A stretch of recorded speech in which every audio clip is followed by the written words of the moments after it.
Welcome to our channel ज्ञापन entrance academy. आपका exam शानदार जा रहा है क्योंकि आपका वो सब बातें कमेंट बता रहा है। कमेंट में ये बता रहा है कि सर मैथमेटिक्स का डर दूर हो जा रहा है। अभी जिनका एग्जाम बाकी है या फिर जो बीएड का वेट कर रहे हैं वो भी उनका भी बता दें हम कि बीएड एंट्रेंस की तैयारी कर रहे हैं, थोड़ा सा वेट कीजिए। जैसे ही देखिए पूरा का पूरा प्लानिंग हो चुका है, पूरा का पूरा एक एक नोट्स और पीडीएफ के रूप में हर चीज़ तैयार हो चुका है। क्योंकि बीएड में एक अगर सरकारी कॉलेज हासिल करना है तो उसके लिए आपको नोट्स की भी ज़रूरत पड़ेगी, क्योंकि पूरा पढ़ाने के बाद याद तो हो जाएगा लेकिन वो चीज़ें दिमाग में भी तो रखना है, तो उस चीज़ों को भी आपको पता है। तो उसके लिए हम लोग नोट्स दे देंगे। इसमें बीएड की बातें थोड़ा सा कर लिए। डीएलएड में इस वीडियो में आपको ये वीडियो आपके लिए काफ़ी ज़्यादा शानदार साबित होने वाला है, यानी कि समझिए तो एक तरह से संजीवनी बूटी का काम करने वाला है। अमृत है एक तरह से, पी लीजिएगा अमर हो जाएगा। मैथ में तो हो गया नैया पार, 25 में 25 कन्फर्म। अगर 25 में 25 नहीं आया ना, थोड़ा बहुत कम भी आएगा तो 22-23, क्योंकि लड़का कह रहा है सर 25 आप बोल रहे थे लेकिन 22 को सही हुआ है। अरे यार उतना सही हो गया फिर मतलब अजीब हाल है यार, एक दो मैनेज करके चलना चाहिए। ठीक है, तो यहाँ पे इस वीडियो में हम लोग टोटल चैप्टर वाइज समझिएगा, टोटल चैप्टर वाइज हर चैप्टर से कौन कौन सा क्वेश्चन पूछता है, पूरा कंप्लीट मैथमेटिक्स इस वीडियो में हम लोग देखने वाले हैं। क्या देखने वाले? पूरा कंप्लीट। फर्स्ट है आपका वास्तविक संख्या, संख्या से क्या क्या क्वेश्चन आ सकता है उसके बारे में समझते हैं। उसके बाद से बहुपद में क्या आता है, चर में क्या आता है, फलाना ढिमकाना जितना भी है वो सब चीज़ों के बारे में यहाँ पे समझेंगे। उसके लिए टेंशन नहीं लेना। चलिए शुरू करते हैं। करा निम्न में से कौन अभाज्य, अभाज्य के जगह रूढ़ भी लिख सकता है। आपको बताए थे कि संख्या बहुत सारा दिया है, संख्या तो बहुत सारा होता है, 1 2 3 4 बहुत सारा संख्या होता है, लेकिन इस सभी संख्या में अभाज्य कौन है? अभाज्य माने रूढ़। ठीक, रूढ़ का मतलब समझते हो? नहीं कहता है कितना रूढ़ आदमी है, किसी का बात नहीं सुनता है, मतलब ऐसी संख्या जो सिर्फ खुद का बात माने और अपने मम्मी पापा का बात माने। नहीं समझे? ऐसी संख्या जो सिर्फ 2 नंबर से कटे। कितना नंबर से कटे? 2 नंबर। जैसे इसको देखिए गौर से, 3 जो है एक से कटता है, एक खुद अपने से ही कटता है, यानी एक अपन बात मान रहा है और एक दो की सूरत जिससे पैदा हुआ है, जहाँ से शुरू हुआ है उसका बात मानता है। 5 को देखिए, एक से कटता है, एक के पहाड़ा में आता है और एक खुद अपने पहाड़ा में आता है। तो ऐसी संख्या, ऐसा व्यक्ति, ठीक है, जो सिर्फ 2 आदमी की बात सुनिए, 2 नंबर से कटे, उससे रूढ़ कहते हैं। ठीक है, आप अभी रूढ़ नहीं है, आप अपना भी बात मानते हैं, मम्मी पापा की मानते हैं, एगो गार्जियन मतलब सॉरी टीचर का नहीं मानते हैं। ठीक है, तो अभी आप रूढ़ नहीं है। ठीक है सर, तो 2 आदमी का बात माने तो रूढ़, चाहे उसे अभाज्य कहते हैं, और 2 से ज़्यादा आदमी का बात माने तो उसको कहते हैं, बता रहे हैं, उसको कहते हैं यौगिक। क्या बोलते हैं? यौगिक, या फिर इसी का नाम है भाज्य। क्या नाम है? भाज्य। इसे जैसे कि 4 हो जाएगा, एक से भी कटता है, 2 से भी कटता है और 4 से भी कटता है। 6 हो जाएगा, 1 से भी कटेगा, 2 से कटेगा, 3 से कटेगा, 6 से कटेगा। तो जो 2 आदमी से ज़्यादा का बात सुना ना, ठीक है, तो जो 2 आदमी के से ज़्यादा का बात सुनता है उसे कहते हैं यौगिक। जो सिर्फ 2 नंबर से कटता है उसे क्या कहते हैं हम लोग? अभाज्य। तो पूछा है अभाज्य तो 2 नंबर से कटे। सबसे पहले तो ये 1 से भी कटेगा, 91 से भी कटेगा और 7 से कटेगा, 13 7 91। ठीक है, तब तो ये अभाज्य नहीं है। ठीक, इसको देखते हैं, ये वाला देखते हैं, ये बाद में देखते हैं। यहाँ पे 8 और 7 ये 3 से कट जाएगा। अब कहिएगा सर आपको कैसे पता 3 से कट जाएगा? 3 से कटने का रूल है कि 3 से जितना नंबर होगा सबको जोड़ दीजिए। अगर वो 3 से कट जाएगा तो समझिए कि कट जाएगा। 8 और 7 कितना होता है? 8 और 7 होता है 15। 15 3 से कटेगा, इसका मतलब कि वो 3 से कट जाएगा। समझ में? यहाँ देखिए इहो कट जाएगा। ठीक है, समझिए हम क्या कह रहे हैं, यानी कि ये 1 से तो कटवे करेगा, 87 के पहाड़ा में आएगा। देखो यहाँ पे 3 के भी पहाड़ा में आएगा, आगे भी बहुत सारे पहाड़ा में आएगा। इहो 1 से कटेगा, 75 से कटेगा, लेकिन ये 3 से भी कटेगा, 5 से भी कटेगा। तो सिर्फ ये 2 से ज़्यादा अंकों से कट रहा है, ये नहीं होगा, तो जो बच गया वो आंसर हो जाएगा। 101 एक ऐसा संख्या है जो किसी पहाड़ा में नहीं आता है, सिर्फ 2 आदमी का बात सुनता है। एगो 1 के पहाड़ा में आएगा, एगो 101 के पहाड़ा में आएगा। ठीक है, तो ये दोनों आप समझ गए होंगे। ठीक, अब एक क्वेश्चन दे देता है सह अभाज्य संख्या। ठीक है, सह अभाज्य संख्या ये क्या होता है? तो ये कोई संख्या नहीं है। जैसे एगो होता है ना कि जैसे 2 है तो 2 सर 1 से कटेगा और 2 से कटेगा, तो ये अभाज्य है। तो एगो कभी भी नहीं रहता है। ये सह अभाज्य संख्या आपको देखने में ही दिख रहा होगा कि 2 से लिखा है ना, ऐसा लग रहा है। तो इसमें हमेशा जोड़ा में नंबर होता है, हमेशा किस में नंबर होता है? जोड़ा में। लेकिन इस सब में होता है भाज्य हो गया, ये जोड़ा में नहीं रहता है। डायरेक्ट पूछ देगा 4 भाज्य है, 5 भाज्य है, ऐसे पूछ देता है। लेकिन ये जब भी पूछेगा इनमें से कौन सा सह अभाज्य है, यानी को प्राइम नंबर, ऐसे पूछ दे, ठीक है, तो उसके लिए हमेशा जोड़ा में दिया रहेगा। तो उस जोड़ा को पहचानने का क्या तरीका है समझिएगा। हम पूछे ये दोनों में, दोनों जोड़ा में दिया रहेगा, क्योंकि क्वेश्चन में भी सह और अभाज्य 2 से लिखा गया जोड़ा। पूछ दे कि दोनों में कौन सह अभाज्य है, तो इसका निकालेगा HCF। अब क्या सर हमको ना HCF भुला गया, थोड़ा बता दीजिए। चलिए बड़ा वाले को रखिए ऐसे अंदर और छोटा वाले को रखिए ऐसे बाहर, 2 एकम 2 कट गया, फिर इसको घेरिए और इसको 2 उतार दीजिए। देखिए घेरिएगा तो घेरा वाला उतारिएगा, 2 बार में 2, जब ये कट गया तो ई वाला HCF है, ये नहीं है, ये भाग का आंसर है, ये वाला HCF है। तो जिसका HCF 1 आता है उसी को कहते हैं सहभाज्य। इसको निकाल के देखिए ना, 8 और ये 4 दूना 8, ये तो पूरा कट गया। जब पूरा कट जाता है तो इधर वाला होता है HCF। तो HCF इसका कितना आया, 4 आया। ठीक है, समझ में आया? तो 4 आया, तो ये वाला सह अभाज्य नहीं है। सह अभाज्य का मतलब होता है जिसका HCF कितना है, 1 आना चाहिए। ठीक है, अगर आपको HCF डायरेक्ट निकालना हो तो डायरेक्ट ट्रिक देखो क्या बता रहे, इन दोनों के बीच में कितना का अंतर है, तो कहिएगा सर 1 का अंतर है, यही HCF इसका है। ये दोनों के बीच में कितना का अंतर है, तो कहिएगा सर 4 का अंतर है, तो ये दोनों का HCF 4 हो गया। कितना आसान ट्रिक है कि नहीं? बीच का गैपिंग देख लीजिए, आंसर आ जाएगा। अरे बहुत आसान होता है मैथ, ठीक है, प्यार वाला मैथ है ना अपना। देखो यहाँ पे इसी से ना मोहब्बत है। यहाँ देखिए ये दोनों का गैपिंग आप आखिरकार इसका निकाले हैं तो ये क्या है, इसीलिए तो इसको हम लोग बोलते हैं कि सर ये 2,3 सहअभाज्य, क्योंकि इसका HCF क्या होगा, 1 होगा। ठीक है, चलिए अगला बात कर रहे हैं, ये दोनों का HCF निकालना है। अभी ट्रिक बताए थे, 18 और 15 का HCF निकाले, बीच में कितना का अंतर है, 3 का अंतर है। ओ 3, पहले देखिए क्या कीजिएगा, समझिएगा, पहले बीच का अंतर निकाल लीजिएगा 3। जब ये बीच का अंतर 3 का अंतर है ना, 3 से ये भी कट जाना चाहिए, ये भी कट जाता है, तबे ये HCF होगा। तो 3 6 18, 3 5 15, इसका HCF 3 हो जाएगा। डायरेक्ट टिक मारो बिना बनाए। अगर कभी क्वेश्चन फंस जाए तो भाग दे दीजिएगा ऐसे, 15 एकम 15, 3 कट जाए, इसको घेरिए, घेरा वाले को उतारिए, 3 5 15, कट गया ना, इसी को कहते हैं HCF। तो वैसे भी ऐसे भी 3 आया, इस तरह भी 3 आएगा। ठीक है, तो ये वाला समझ में आया ना? अगर ये शानदार लगा होगा ना तो दिल खोल के एकदम खुश अगर हो, समझ में आया है तो एक बार कमेंट कीजिए सर समझ में आ गया, मज़ा आ गया। ठीक है, यहाँ देखिए स्प्राइट भी आएगा, यहाँ देखो तो 2 संख्या 12 और A है। अब पता नहीं है कि 2 कौन संख्या है, एक जगह कोई संख्या होगा, ये दोनों संख्या का हम HCF निकाले हैं तो 6 आ गया है। ठीक, और इसी दोनों संख्या के LCM मैंने लघुत्तम निकाले हैं तो 36 आ गया है। तो बताओ कि एक जगह वो कौन सा संख्या होगा, 18 भरोगे तो ये तो तुम एगो दिमाग लड़का एगो लगाया था सर हम सब भर के चेक नहीं कर लेंगे, अरे बहुत समय लग जाएगा। उसका एक फॉर्मूला होता है, देखो पहले फॉर्मूला क्या होता है, उसका फॉर्मूला होता है 2 संख्या है ना, तो 2 संख्या का गुणा कर दो, 2 संख्या का गुणनफल, समझिएगा, दोनों संख्या ना दोनों का गुणा, अब बराबर इधर का है LCM और HCF है, इसको लिख दो गुणा में, LCM गुणे HCF, यही इसका फॉर्मूला होता है। समझे? 2 संख्या है तो दोनों संख्या का गुणा लिख देना। दोनों संख्या का मतलब क्या, 12 गुणे A, और LCM कितना है, LCM है 36, HCF कितना है, HCF है आपका 6, हो गया। 2 संख्या और LCM HCF का गुणा, कटा दो इसे, 6 दूना 12, 2 से कटाओ 18, A बराबर कितना आ गया, 18 आ गया, A का मान 18 आ गया। ठीक है, ये फॉर्मूला होता है, यानी ऑप्शन नंबर ये हो जाएगा, A का मान 18 भरिएगा। 12 और 18 का HCF 6 आता है, 12 और 18 बीच में कितना का अंतर है, 6 का अंतर है। अंतर को ही क्या कहते हैं हम लोग, मौसा, यानी कि HCF कहते हैं। हाँ HCF याद रखो, HCF यानी मौसा होता है। ठीक है, तो ये भी आप समझ गए होंगे।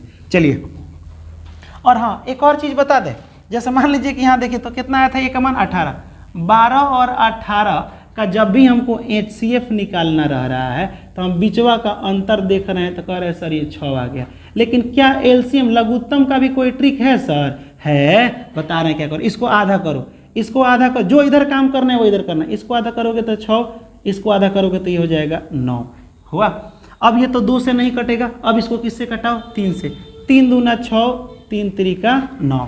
अब ये नहीं कटेगा तो कुछ नहीं करना है, सबसे ऊपर वाले को नीचे से गुणा कर दो, कौनों को गुणा कर दो, 12 3 36, यानी लघुत्तम कितना आ गया, 36। तो देखो ना लघुत्तम 36 नहीं, चाहे 18 दूना 36, ऐसे भी 36 आएगा। तो ये ऐसे भी बना सकते हैं, ये भी ट्रिक शानदार होता है।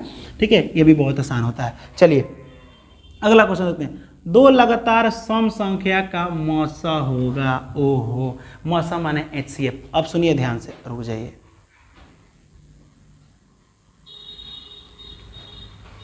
सुनिए प्यार से इस क्वेश्चन को। कह रहा है कि 2 लगातार संख्या है, क्या है, 2 लगातार, जैसे मान ले 1 के बाद 2 आता है, 3 आता है, तो लगातार हो गया। लेकिन लगातार में सम संख्या होना चाहिए, क्या होना चाहिए, सम संख्या। सम संख्या किसे कहते हैं, 2 4 6 8, यानी कि देखो दो का जोड़ा लगता है ना, एक और एक का, इसका भी जोड़ा लगता है, इसका भी जोड़ा, इसका भी जोड़ा, यानी सम संख्या उसे कहते हैं जिसका जोड़ा लग जाता है या जो दो से कट जाता है, ऐसे भी कह सकते हैं। तो कह रहा है कि कोई दो गो सम संख्या लगातार हो, 4 6 भी हो सकता है, 6 के बाद 8, ये तो दो गो लगातार है ना है, कोई भी दो गो में लगातार ले लेना है और उसका HCF निकाल के बताइए कि कितना होगा। ठीक है, तो सिंपल है, कोई भी दो गो लगातार लोगे, यहाँ पे 2 या 4 ले लो, बीच का गैपिंग 2 हो करना होता है। ठीक है, कोई भी दो गो लो, 10 8 और 10 लगातार है, 8 और 10, बीच का गैपिंग कितना होता है, तो अब बीच के गैपिंग को ही तो HCF कहते हैं। आसान है कि नहीं, बहुत आसान है। तो इसका क्या हो जाएगा, आपका 2 हो जाएगा। अब यही क्वेश्चन पूछ दे कि कोई भी, ध्यान से सुनिएगा मेरा बात, ठीक है, एक और चीज मामला फंसेगा आपका।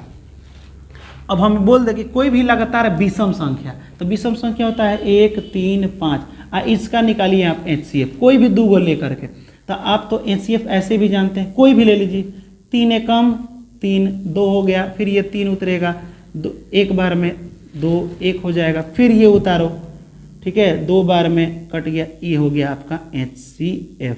ठीक है, तो देखिए कोई भी विषम संख्या बोलेगा तो उसका HCF 1 होता है। 100 आम 2 गो से लिखा है ना, तो 100 आम 2 गो से लिखा है, तो इसका HCF कितना होता है, कोई भी लगातार सम संख्या का 2 होता है। ठीक, अब कहेगा सर अच्छा इस पर ये ट्रिकवा काम नहीं करेगा, HCF निकालेंगे तो करेगा, इस पर भी काम करेगा, लेकिन देखिए बता रहे हैं इसके बीच का गैपिंग निकालिएगा तो 2 का होगा, तो मत कह दीजिए कि 3 और 5 का HCF 2, ये जो 2 आया ना, ये दोनों कटना चाहिए, क्या होना चाहिए, कटना चाहिए। तो ना 2 के पहाड़ा में ये आता है ना ये आता है, तो ये 2 को 2 हिस्सा में तोड़ो, तो हो जाएगा 1 गुणे 2, 2 एकम 2 होता है ना जी। ठीक, अब देखो जिससे कटेगा वही आंसर होगा, 2 से तो दोनों कटा नहीं, 1 से दोनों कट जाएगा, इसका मतलब इसका HCF कितना हो गया, 1। यही काम करना है, जब नहीं है तो 2 हिस्सा में तोड़ दीजिए, बस इतना ही बाबू कीजिएगा, और जिससे कट जाएगा दोनों वह इसका HCF हो जाएगा। ठीक है, तो यहाँ देखिए विषम संख्या का भी समझ गए, HCF 1 हमेशा होता है।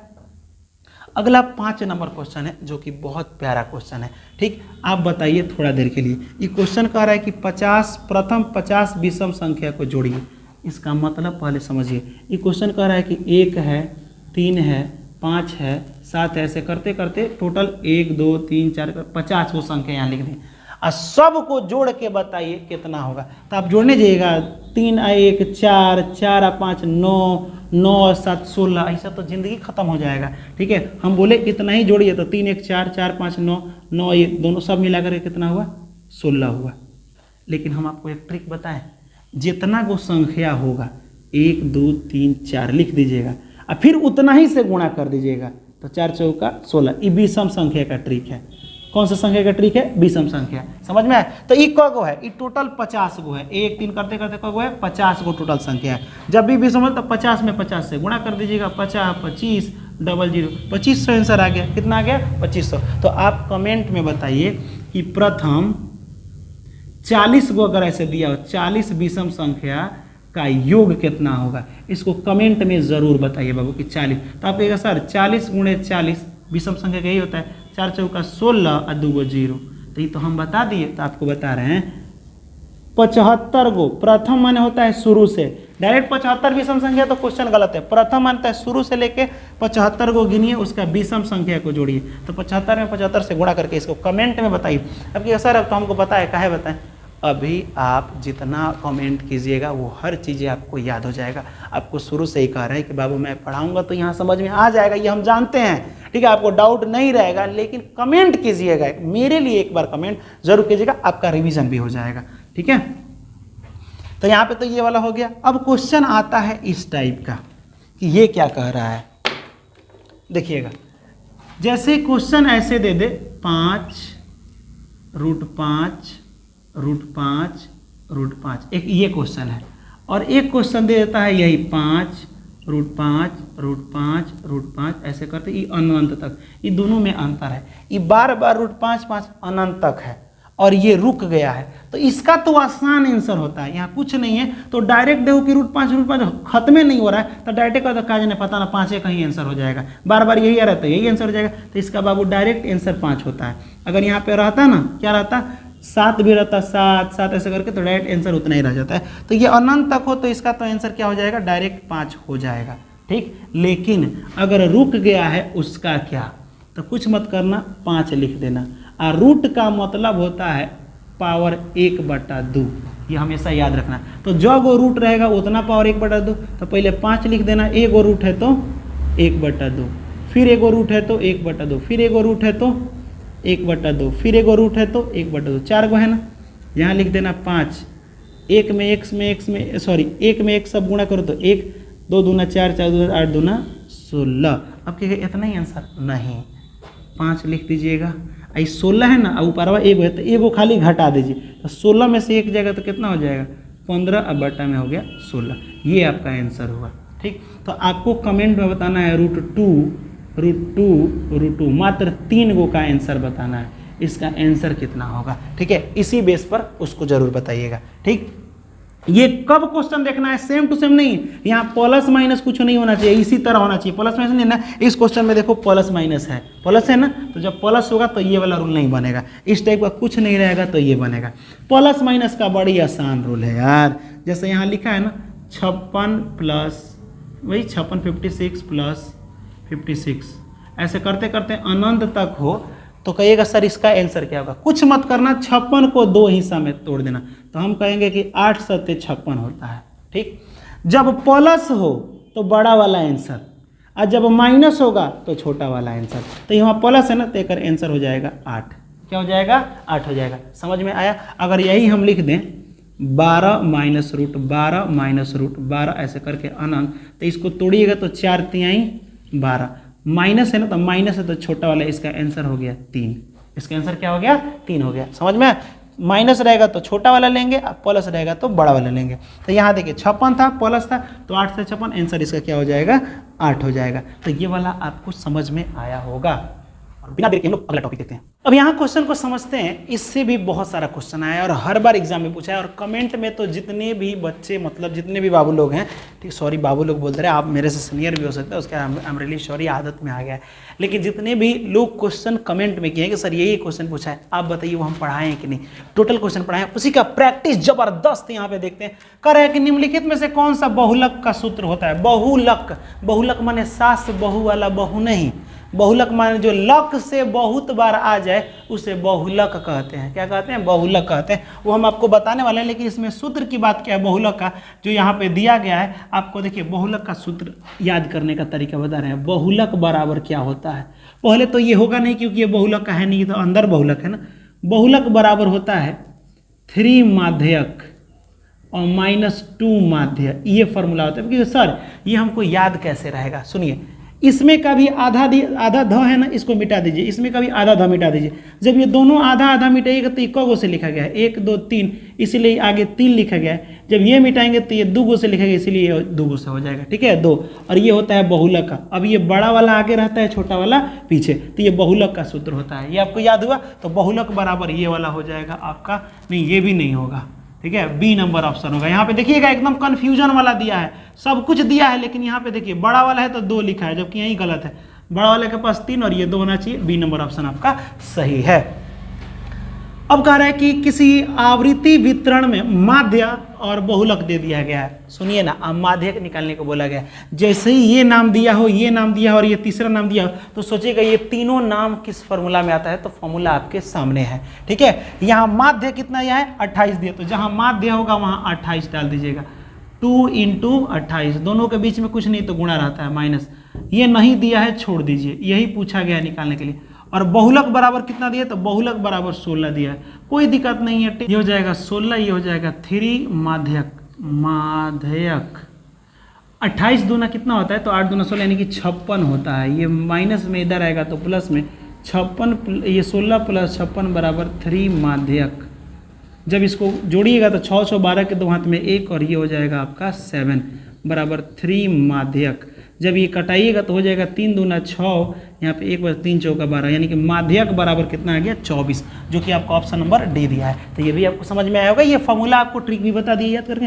अगर अच्छा लगा हो ना अगर अच्छा लगा हो ना तो प्लीज़ इसे बाबू ज़्यादा से ज़्यादा शेयर कीजिए, क्योंकि वीडियो को बनाने में आपको पता होना चाहिए कि बहुत मेहनत लगता है। तो प्लीज़ इसे ज़्यादा से ज़्यादा शेयर कीजिए। ठीक है, यहाँ देखिए अगला क्वेश्चन देखते हैं। अगला क्वेश्चन है, समीकरण 1 दे दिया है ये वाला।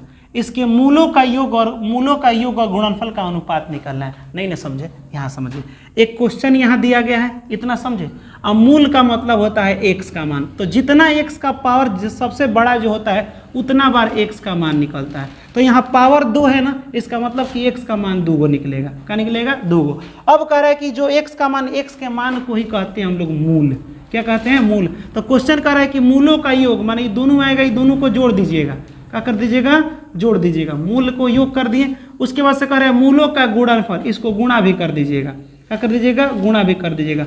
इसका अनुपात माने होता है बट्टा कर दीजिए। अनुपात माने का होता है बट्टा कर दीजिए, यही तो करना है। तो आप सोचिएगा कि सर इसका पहले हम x का मान निकाल लें तब ले जाकर भरेंगे तब आएगा। हाँ वैसे भी आ जाएगा, लेकिन वैसा काम मत कीजिएगा। इसका एक आसान फॉर्मूला होता है, मूलों का योग, मूल को अल्फा, x का मान 2 है ना, तो इस x को अल्फा भी कहते हैं, इसको बीटा कहते हैं। तो मूलों का योग तो जोड़ दीजिएगा अल्फा प्लस बीटा गुणनफल। अब बट्टा क्यों डाला? क्योंकि अनुपात बोला था। इसका फॉर्मूला होता है -b/a और इसका होता है c/a। a से a खत्म, -b/c बचा। इतना समझ में आया? जब अब देखिए, अब कहिएगा सर अल्फा प्लस बीटा आप कह रहे हैं -b/a होता है, हमको कैसे याद रहेगा? अल्फा गुणे बीटा कह रहे हैं सर c/a रहेगा, तो हमको भी तो याद होना चाहिए ना। देखिए काम का कीजिएगा, सबसे पहले दोनों के नीचे a डालिएगा, ठीक। a के बाद क्या होता है? b के बाद क्या होता है? c। हो गया, यहाँ माइनस डाल दीजिएगा, यही फॉर्मूला होता है, ठीक। अब b/c, तो माइनस है तो माइनस डाल दीजिए। b का मान कितना है? इसमें b का मान देखिए, यहाँ पे पहला वाला नंबर को a, दूसरा वाला नंबर को b और तीसरा वाला नंबर को c। तो यहाँ b है -5, एक फार्मूला का माइनस, एक ऑलरेडी पहले से माइनस, और c का मान है 3। तो माइनस माइनस ही प्लस हो जाएगा, तो 5/3, और इसको अनुपात में लिखा जाता है 5:3, यानी 5:3 कहाँ पे है? ऑप्शन नंबर बी आपका सही जवाब हो जाएगा, ठीक है। ये आपको समझ में आया होगा। चलिए अगला क्वेश्चन देखिए। अगला क्वेश्चन कहता है इसको थोड़ा सा सॉल्व कीजिए, बताइए कि इनमें से कौन सा आंसर होगा। आप तो रूल जानते हैं, आप गलती क्या कीजिएगा हम बता रहे हैं। ये माइनस में चला जाएगा तो प्लस में लिख दीजिएगा, स्क्वायर है चला जाएगा तो लिख दीजिएगा रूट में, कर दीजिएगा आंसर हो गया, जो कि ये सरासर गलत है। अब ये आपको रूल बताया है कि जितना x का पावर होता है उतना बार x का मान निकलता है। तो x का मान यहाँ 2 बार होना चाहिए ना, तो 2 बार होगा। देखिए कैसे, x² बराबर माइनस में इधर गया तो प्लस में, और जब ये स्क्वायर उधर जाता है तो रूट हो जाता है, लेकिन रूट में प्लस और माइनस लेकर के जाता है, ऐसे जाता है। तो एक बार x का मान लिखिएगा प्लस में √15 और एक बार x का मान माइनस में √15। समझिए हम क्या बोले हैं, जब भी ये स्क्वायर जाता है ना उधर, तो स्क्वायर जाता है तो प्लस माइनस रूट लेके जाता है, तो ये लेकर के गया है, ठीक है। एक बार प्लस में √15 और एक बार माइनस में √15, तो ये दोनों कहीं ऑप्शन में दिख रहा है आपको, यानी ऑप्शन नंबर आपका बी हो जा रहा है। ये प्लस माइनस नहीं होगा, रूट वाला होना चाहिए, ठीक है। चलिए 140 में 2 का अधिकतम घात। अब कहेगा सर ये घात का होता है, घात का मतलब ये होता है, इसको घात कहते हैं। पावर को क्या बोलते हैं? घात। तो कह रहा है 140 को गुणनखंड कीजिए, माने गुणा में खंड कीजिए। अब देखिए कि इसमें 2 क बार आ रहा है, तो जब आप 140 को तोड़िएगा ऐसे, 2 से हो जाएगा 70, 2 से हो जाएगा 35, ये हो जाएगा आपका 5 से हो जाएगा 5 से 35, 7 से हो जाएगा 1। बताइए इसमें 2 का बार है, तो कहिएगा सर 2 बार है तो 2 का पावर 2, यानी कि 2 का घात 2, यानी 2 बार है तो इसका घात कितना हो जाएगा? 2 हो जाएगा, ठीक है। अब क्वेश्चन कह रहा है कि एक द्विघात, अब यहाँ समझिएगा ध्यान से, इस बार कह रहा है कि एक द्विघात बहुपद निकाले या फिर द्विघात बहुपद निकाले जिसमें शून्यकों का योग दे दिया है 5 और गुणनफल दे दिया है 3। इस बार आंसर दे दिया है, अब पूछ रहा है कि कौना क्वेश्चन का आंसर है, इसको बनाइएगा तब ये आएगा दोनों। इसको तो सुनिए ना, आपको फॉर्मूला बता रहे हैं। द्विघात बहुपद होता है, तो द्विघात बहुपद क्या होता है? देखिए पहले 2 घात होता है, फिर इसके बाद से 1 घात होता है, और फिर यहाँ नंबर होता है। अब सुनिए एक चीज़ मेरा ध्यान से, आप जानते हैं कि इसके साइड में a होता है, इसके साइड में b होता है, और इसके साइड में क्या होता है? c होता है। अब फॉर्मूला में b माइनस में होता है, -b/a, तो यहाँ पे डाल दीजिएगा माइनस, ठीक। आप बताइए b किस फॉर्मूला में होता है? -b/a। तो आप कहिएगा सर ये होता है अल्फा प्लस बीटा के जगह, तो जहाँ b है ना वहाँ ये डालिए, तो b के जगह ये पे डाल देते हैं हम क्या? Alpha plus beta.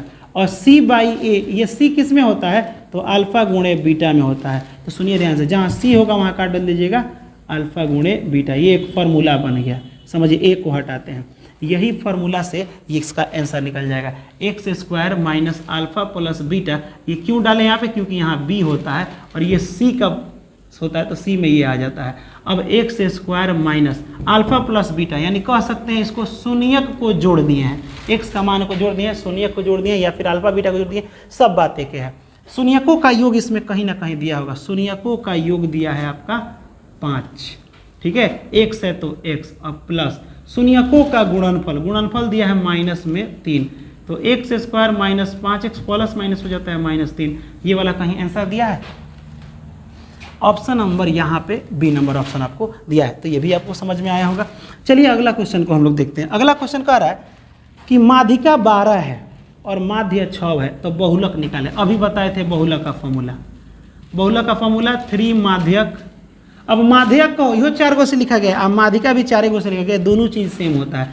3 माध्यक -2 माध्य, यही ना होता है। 3 माध्य कितना दिया है, तो माध्यिका या माध्यक दिया है 12 और -2 माध्य कितना दिया है, माध्य दिया है आपको 6, ये हो जाएगा 12 3 36 और ये हो जाएगा 6 दूना 12, जब ये घटाइएगा तो हो जाएगा आपका 24, यानी ऑप्शन में कहीं दिया है, ऑप्शन नंबर बी दिया है। समझ में आया? हम फटाक रिवीजन कराने, क्योंकि फटाफट रिवीजन कीजिए, जाइए एग्जाम देके आइए और एग्जाम को फोड़ करके आइए, ठीक है। मतलब गॉड से हम एकदम दुआ करेंगे, भगवान से दुआ करेंगे, प्रार्थना करेंगे कि आपका सिलेक्शन हो जाए, एक सरकारी कॉलेज हासिल हो जाए।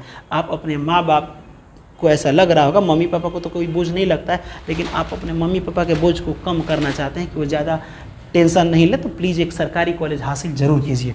यहाँ देखिए रैखिक बहुपद, अब रैखिक बहुपद क्या होता है सुनिए, जिसका पावर 2 होता है इसे द्विघात बहुपद कहते हैं, जिसका पावर 3 होता है इसे त्रिघात बहुपद कहते हैं, और बाबू जिसका पावर 1 होता है ना उसे एक घात नहीं कहते। इसका 3 गो घात है, इसका 2 गो घात, इसका 1 घात नहीं, एक घात को कहते हैं क्या, ये ऐसे होता है ना, लेकिन इस तरह नहीं, इसको कहते हैं रैखिक बहुपद। एक घात को क्या कहते हैं, रैखिक। तो बताइए 2 गो घात है तो x का मान 2 गो निकलता है ना, या फिर कह सकते हैं कि शून्यक 2 गो निकलता है, इसमें शून्यक 3 गो निकलेगा, तो इसमें शून्यक का गो निकलेगा, 1 गो निकलेगा। तो रैखिक बहुपद में शून्यकों की संख्या कितनी होती है, 1 होती है।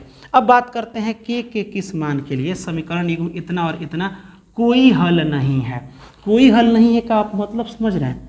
यहाँ पे 2 गो क्वेश्चन दिया गया है, एक क्वेश्चन ये दिया गया है और एक क्वेश्चन ये दिया गया है, ठीक है। हमको यहाँ पे अब डीपली समझा रहे हैं आपको। देखिए जब भी कोई क्वेश्चन ऐसे दिया हो, ठीक, ऐसे दिया हो, फिर मान लो कि एक ऐसे दिया हो, ये वाला मान लो कि आपको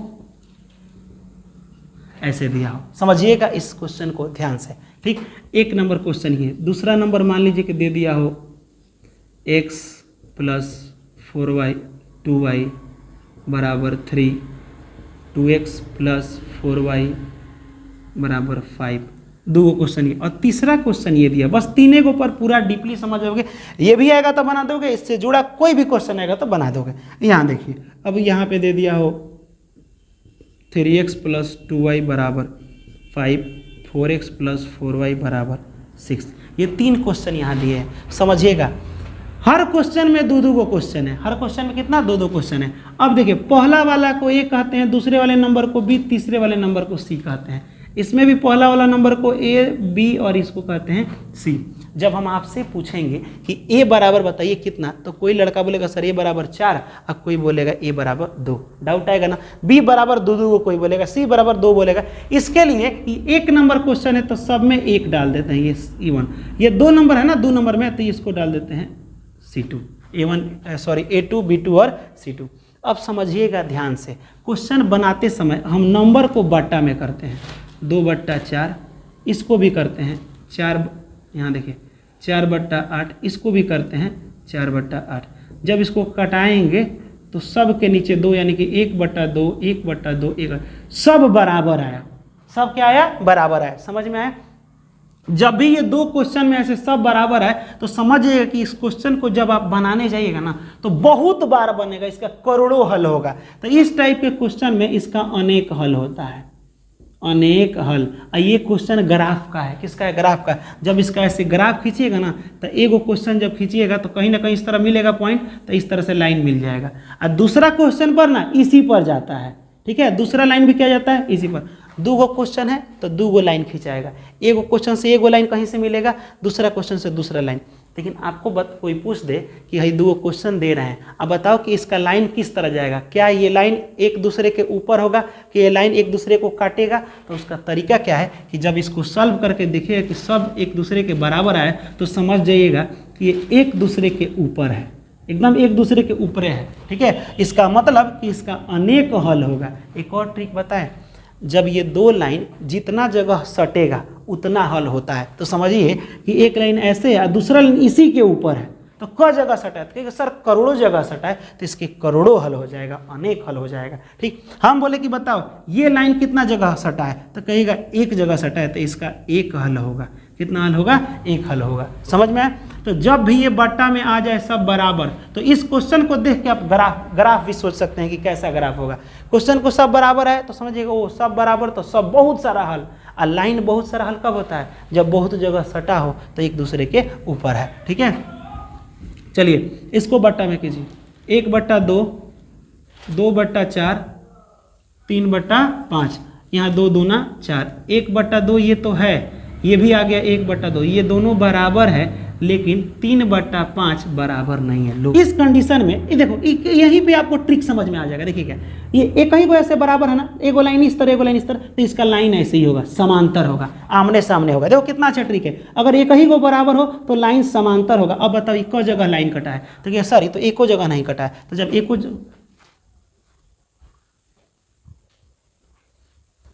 तो जब एक भी जगह नहीं कटा है ना तो इसका कोई हल नहीं होगा। इस टाइप के क्वेश्चन का क्या होगा?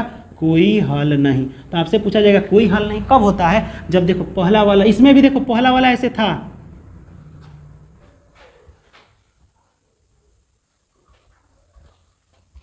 इसमें भी देखो पहला वाला ऐसे, इसमें था सब बराबर, तो सब बराबर तो अनेक हल, लेकिन जिसमें एक ही को पैरेलल हो, खाली समांतर हो, तो सिर्फ इसका क्या होता है? कोई हल नहीं होता, क्योंकि ये लाइन एक भी जगह नहीं कटा है। लेकिन इसको गौर से देखो, इसको लिखो 3/4, इसको लिखो 2/4, इसको लिखो 5/6। ये पहला वाला ही बराबर नहीं है। यहाँ देखिए, अब ट्रिक समझिएगा, ये लग रहा है कट गया, आई लग रहा है समांतर, तो जब ये समांतर की तरह लग रहा है तो सामने सामने लाइन होगा। आई लग रहा है ना कट गया, तो इसका ग्राफ होगा ऐसे कटा फटा। पहला वाला कट गया तो कटा फटा, ये देखिए ये समांतर की तरह है तो इसका ग्राफ ऐसे हो गया। और तीसरा सब बराबर था तो एक के ऊपर एक लाइन था, तो 3 को ग्राफ नहीं हुआ, एक के ऊपर एक लाइन। इसका थोड़ा थोड़ा इसी तरह दिख रहा है, ये कटा हुआ दिख रहा है। तो जब इस तरह से आएगा क्वेश्चन तो समझिए इसका एक जगह कटा है ना, तो इसका एक हल। और इस टाइप का आएगा पहला वाला सिर्फ बराबर, तो कहीं नहीं कटा है ना, तो इसका क्या होगा? कोई हल नहीं। अब क्वेश्चन क्या कह रहा है ये समझिए। क्वेश्चन यहाँ कह रहा है कि इसका कोई हल नहीं है। कोई हल नहीं का मतलब क्या हुआ? पहला वाला बराबर होगा लेकिन दूसरा वाला बराबर नहीं होगा। तो अब यहाँ आपको क्वेश्चन समझ में आ जाएगा। के का मान निकालना है ना, के का मान निकालना है। यहाँ देखिए पहला, यहाँ पे देखिए यहाँ कुछ नहीं तो एक छिपा है, तो 1/5, दूसरा 1/5 हो गया ना, 2 यानी कि 2/k, बस दुइये को ले लीजिए। के का मान निकालना है तो बराबर बाद वाला लिखने की जरूरत नहीं है। तिरछा तिरछी गुणा कर दीजिए तो के एकम के हो जाएगा, और 5 दूना कितना हो जाएगा? 10। के का मान कितना आ गया? 10 आ गया। ये वाला आपका ऑप्शन हो जाएगा।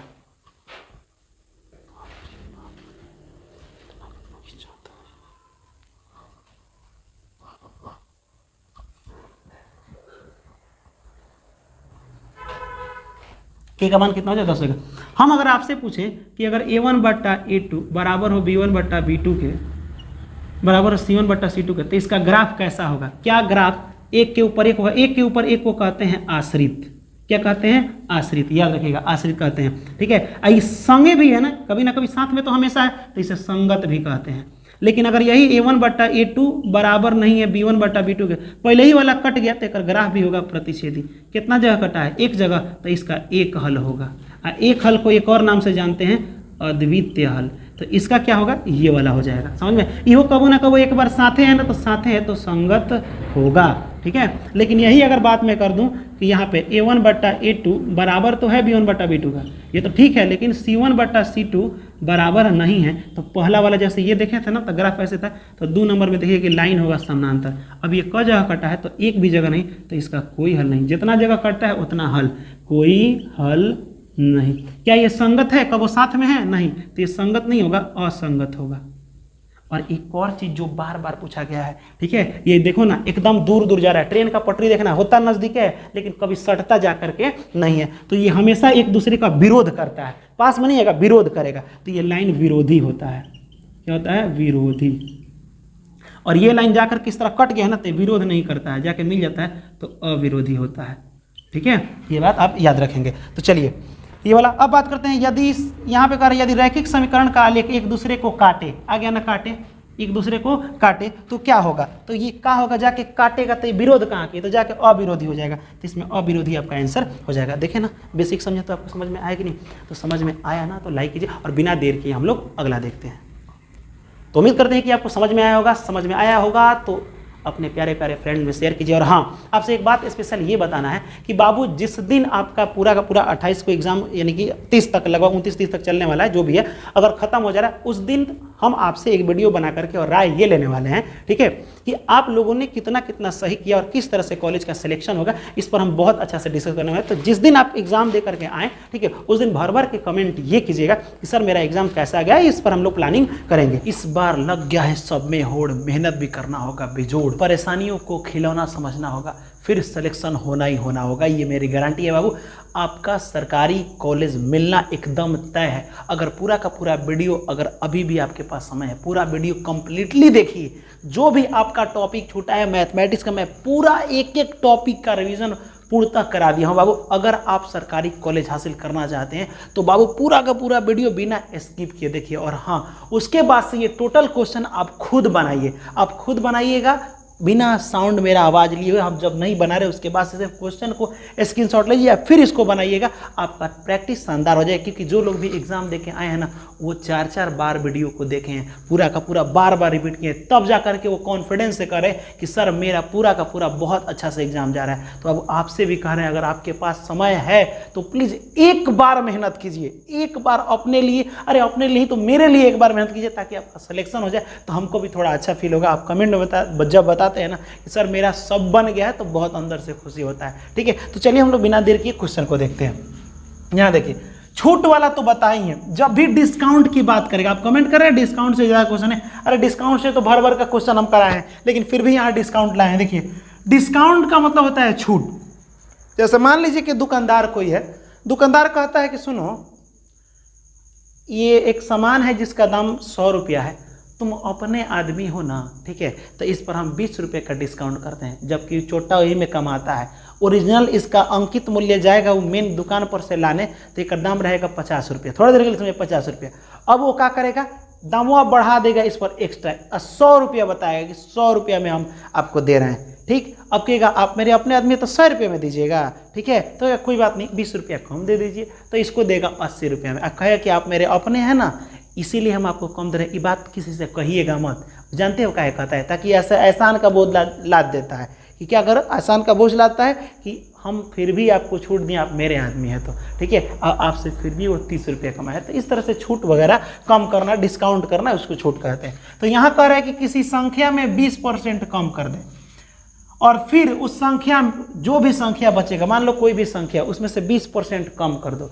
तो आपको बताए थे कि दुनिया में हर चीज़ 100% होता है, ये भी 100% है, आपको बताया था ना। जब इसको आप 20 से तोड़ करके 2 आदमी में बांटते हैं तो क्या कहते हैं, 50-50 कर दिए हैं। क्या बोलते हैं, 50-50 कर दिए हैं। 50-50 मैंने 50-50 कर दिया, यानी कि फिर इसको जोड़िएगा तो 100 नहीं हो जाएगा। तो दुनिया में हर चीज़ 100% होता है, बीच में रखिएगा। जब भी कहेगा कि इस सामान में 20% छूट कर दिए, तो ये 100 था, 100 में छूट कर दिए 20 रुपये, तो ये क रुपये का दाम हो गया, 80 रुपया हो गया कि नहीं। अगर मैं बोलूँ कि इसमें 20% बढ़ा दिए, 100 था, परसेंटेज की बात करें, 20% बढ़ा दिए तो 120 में बेचे। तो जब भी आपको घाटा बोलेगा, कम कहेगा तो 100 में से कम करना है, अब बढ़ाने को बोलेगा तो 100 में से बढ़ाना है। इतना आपको कन्फर्म हुआ। यहाँ देखिए, कह रहा है कि यदि किसी संख्या में, पता नहीं कौन सी संख्या, उसमें कितना बढ़ा देते हैं, 20% बढ़ा देते हैं। ठीक, और फिर कह रहा है कि 20%, फिर जो संख्या बचेगा उसमें से क्या करते हैं, 30% और बढ़ा देते हैं। तो टोटल मिला के कितना परसेंट की वृद्धि हुआ, तो आपके दिमाग में चलेगा सर 20 और 30 50%, जो कि आप गलत सोच रहे हैं। ठीक, किसी संख्या में मान लीजिए कि कोई संख्या 100 हो गया, ठीक, इस संख्या में क्या बढ़ाना है, 20% पहले बढ़ाइए, तो 100 में 20 बढ़ेगा तो कितना होगा, 120%। ठीक, समझिएगा, इसका ट्रिक भी हम आपको बताएंगे। फिर क्या बोल रहा है, फिर बोला है फिर और 30 बढ़ाइए, तो 100 में 30 बढ़ाइएगा तो कितना बढ़ गया, 130।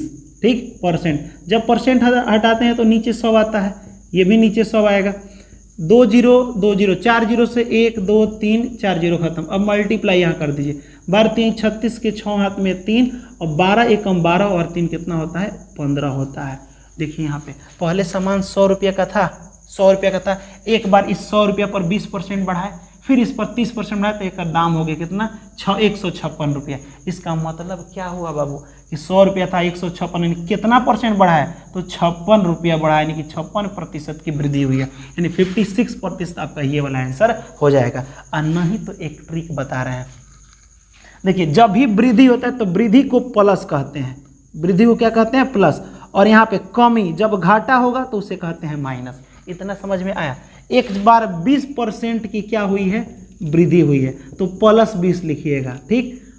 अगर ये भी वृद्धि हुआ है तो फिर एक बार प्लस 30। इतना समझ में आया। जब वृद्धि होगा तो प्लस प्लस लिखेंगे और गुणा लिख दीजिए यहाँ पे भी प्लस लिखे, एक बार जोड़ में इसी को एक बार गुणा में लिख दीजिए, गुणा में ऐसे लिख दीजिए, अब बट्टा इसको 100 से कर दीजिए। समझ में आया। जब भी वृद्धि हो तो दोनों जगह प्लस होगा, इसी को 2 बार गुणा में लिख के बट्टा में 100। यहाँ देखिए 2 0 से 2 0 खत्म, 30 और 20 कितना होता है 50, और 3 दूना कितना होता है 6, 50 और 6 कितना हो गया 56% की वृद्धि हुई। अब क्या सर आपको कैसे पता 56 आ गया तो वृद्धि हुआ है, क्योंकि इसका आंसर प्लस में आया है, ये प्लस में ना है, अगर माइनस में आया होता ना तो 56% की कमी होती। तो आप खुद सोचिए ना, बढ़ रहा है बार बार, तो इससे भी 56 आ गया और ऐसे भी 56 आ गया। तो आप कमेंट में बताइए कि पहला वाला रूल आपको समझ में आया कि दूसरा वाला रूल समझ में आया कि दोनों आया, ठीक है, कि इनमें से कोई नहीं। ऑप्शन आप टिक कर सकते हैं, ठीक है। यहाँ देखिए अब इस रूल पर आप आराम से बना सकते हैं, ठीक। कह रहा है कि किसी संख्या में 20% बढ़ा दें, एक संख्या है 100, 20% बढ़ा दे और फिर 20% घटा दें तो कहेगा सर ये तो उतने पर आ गया। नहीं बाबू, उतना पर नहीं आया, ठीक है। यही हम लोग मिस कर देते हैं। कह रहा है कि इस संख्या में 20% की वृद्धि कर दें तथा बनी संख्या में फिर 20% की कमी कर दें।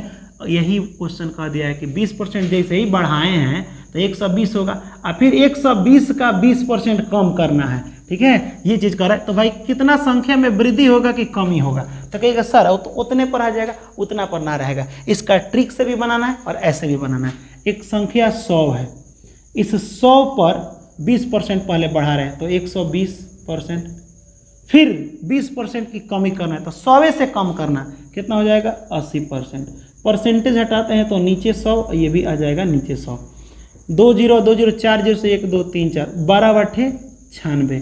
पहले सामान का दाम 100 रुपया था, लेकिन जब 20% बढ़ाएं फिर 20% घटाए तो अब 96 रुपया हो गया। तो ये दाम घटा ना, कब परसेंट घटा, 4% की कमी हुई। क्या हुई, 4% की कमी हुई। तो यहाँ 4% की कमी यानी कि ऑप्शन नंबर सी। चलिए ट्रिक से बनाते हैं। पहले किसी संख्या में 20% वृद्धि, तो वृद्धि को प्लस कहते हैं, तो 20% बढ़ा दिए, फिर 20% का घाटा हुआ है, कमी हुआ है, कमी हुआ है ना यहाँ पे, तो 20% कमी कर दो, तो 20 माइनस में लिखना है, 20% कमी। अब बताए थे प्लस माइनस तो माइनस होता है, प्लस और माइनस माइनस होता है, इसी को 2 बार गुणा में लिखो, 20 गुणे 20, अब बट्टा ये वाला लिख दो 100। ये देखिए 20 में से 20 जाएगा, ये तो खत्म हो गया, 2 0 से 2 0 खत्म, 2 दूना कितना होगा, 2 दूना हो गया माइनस में 4 आया ना।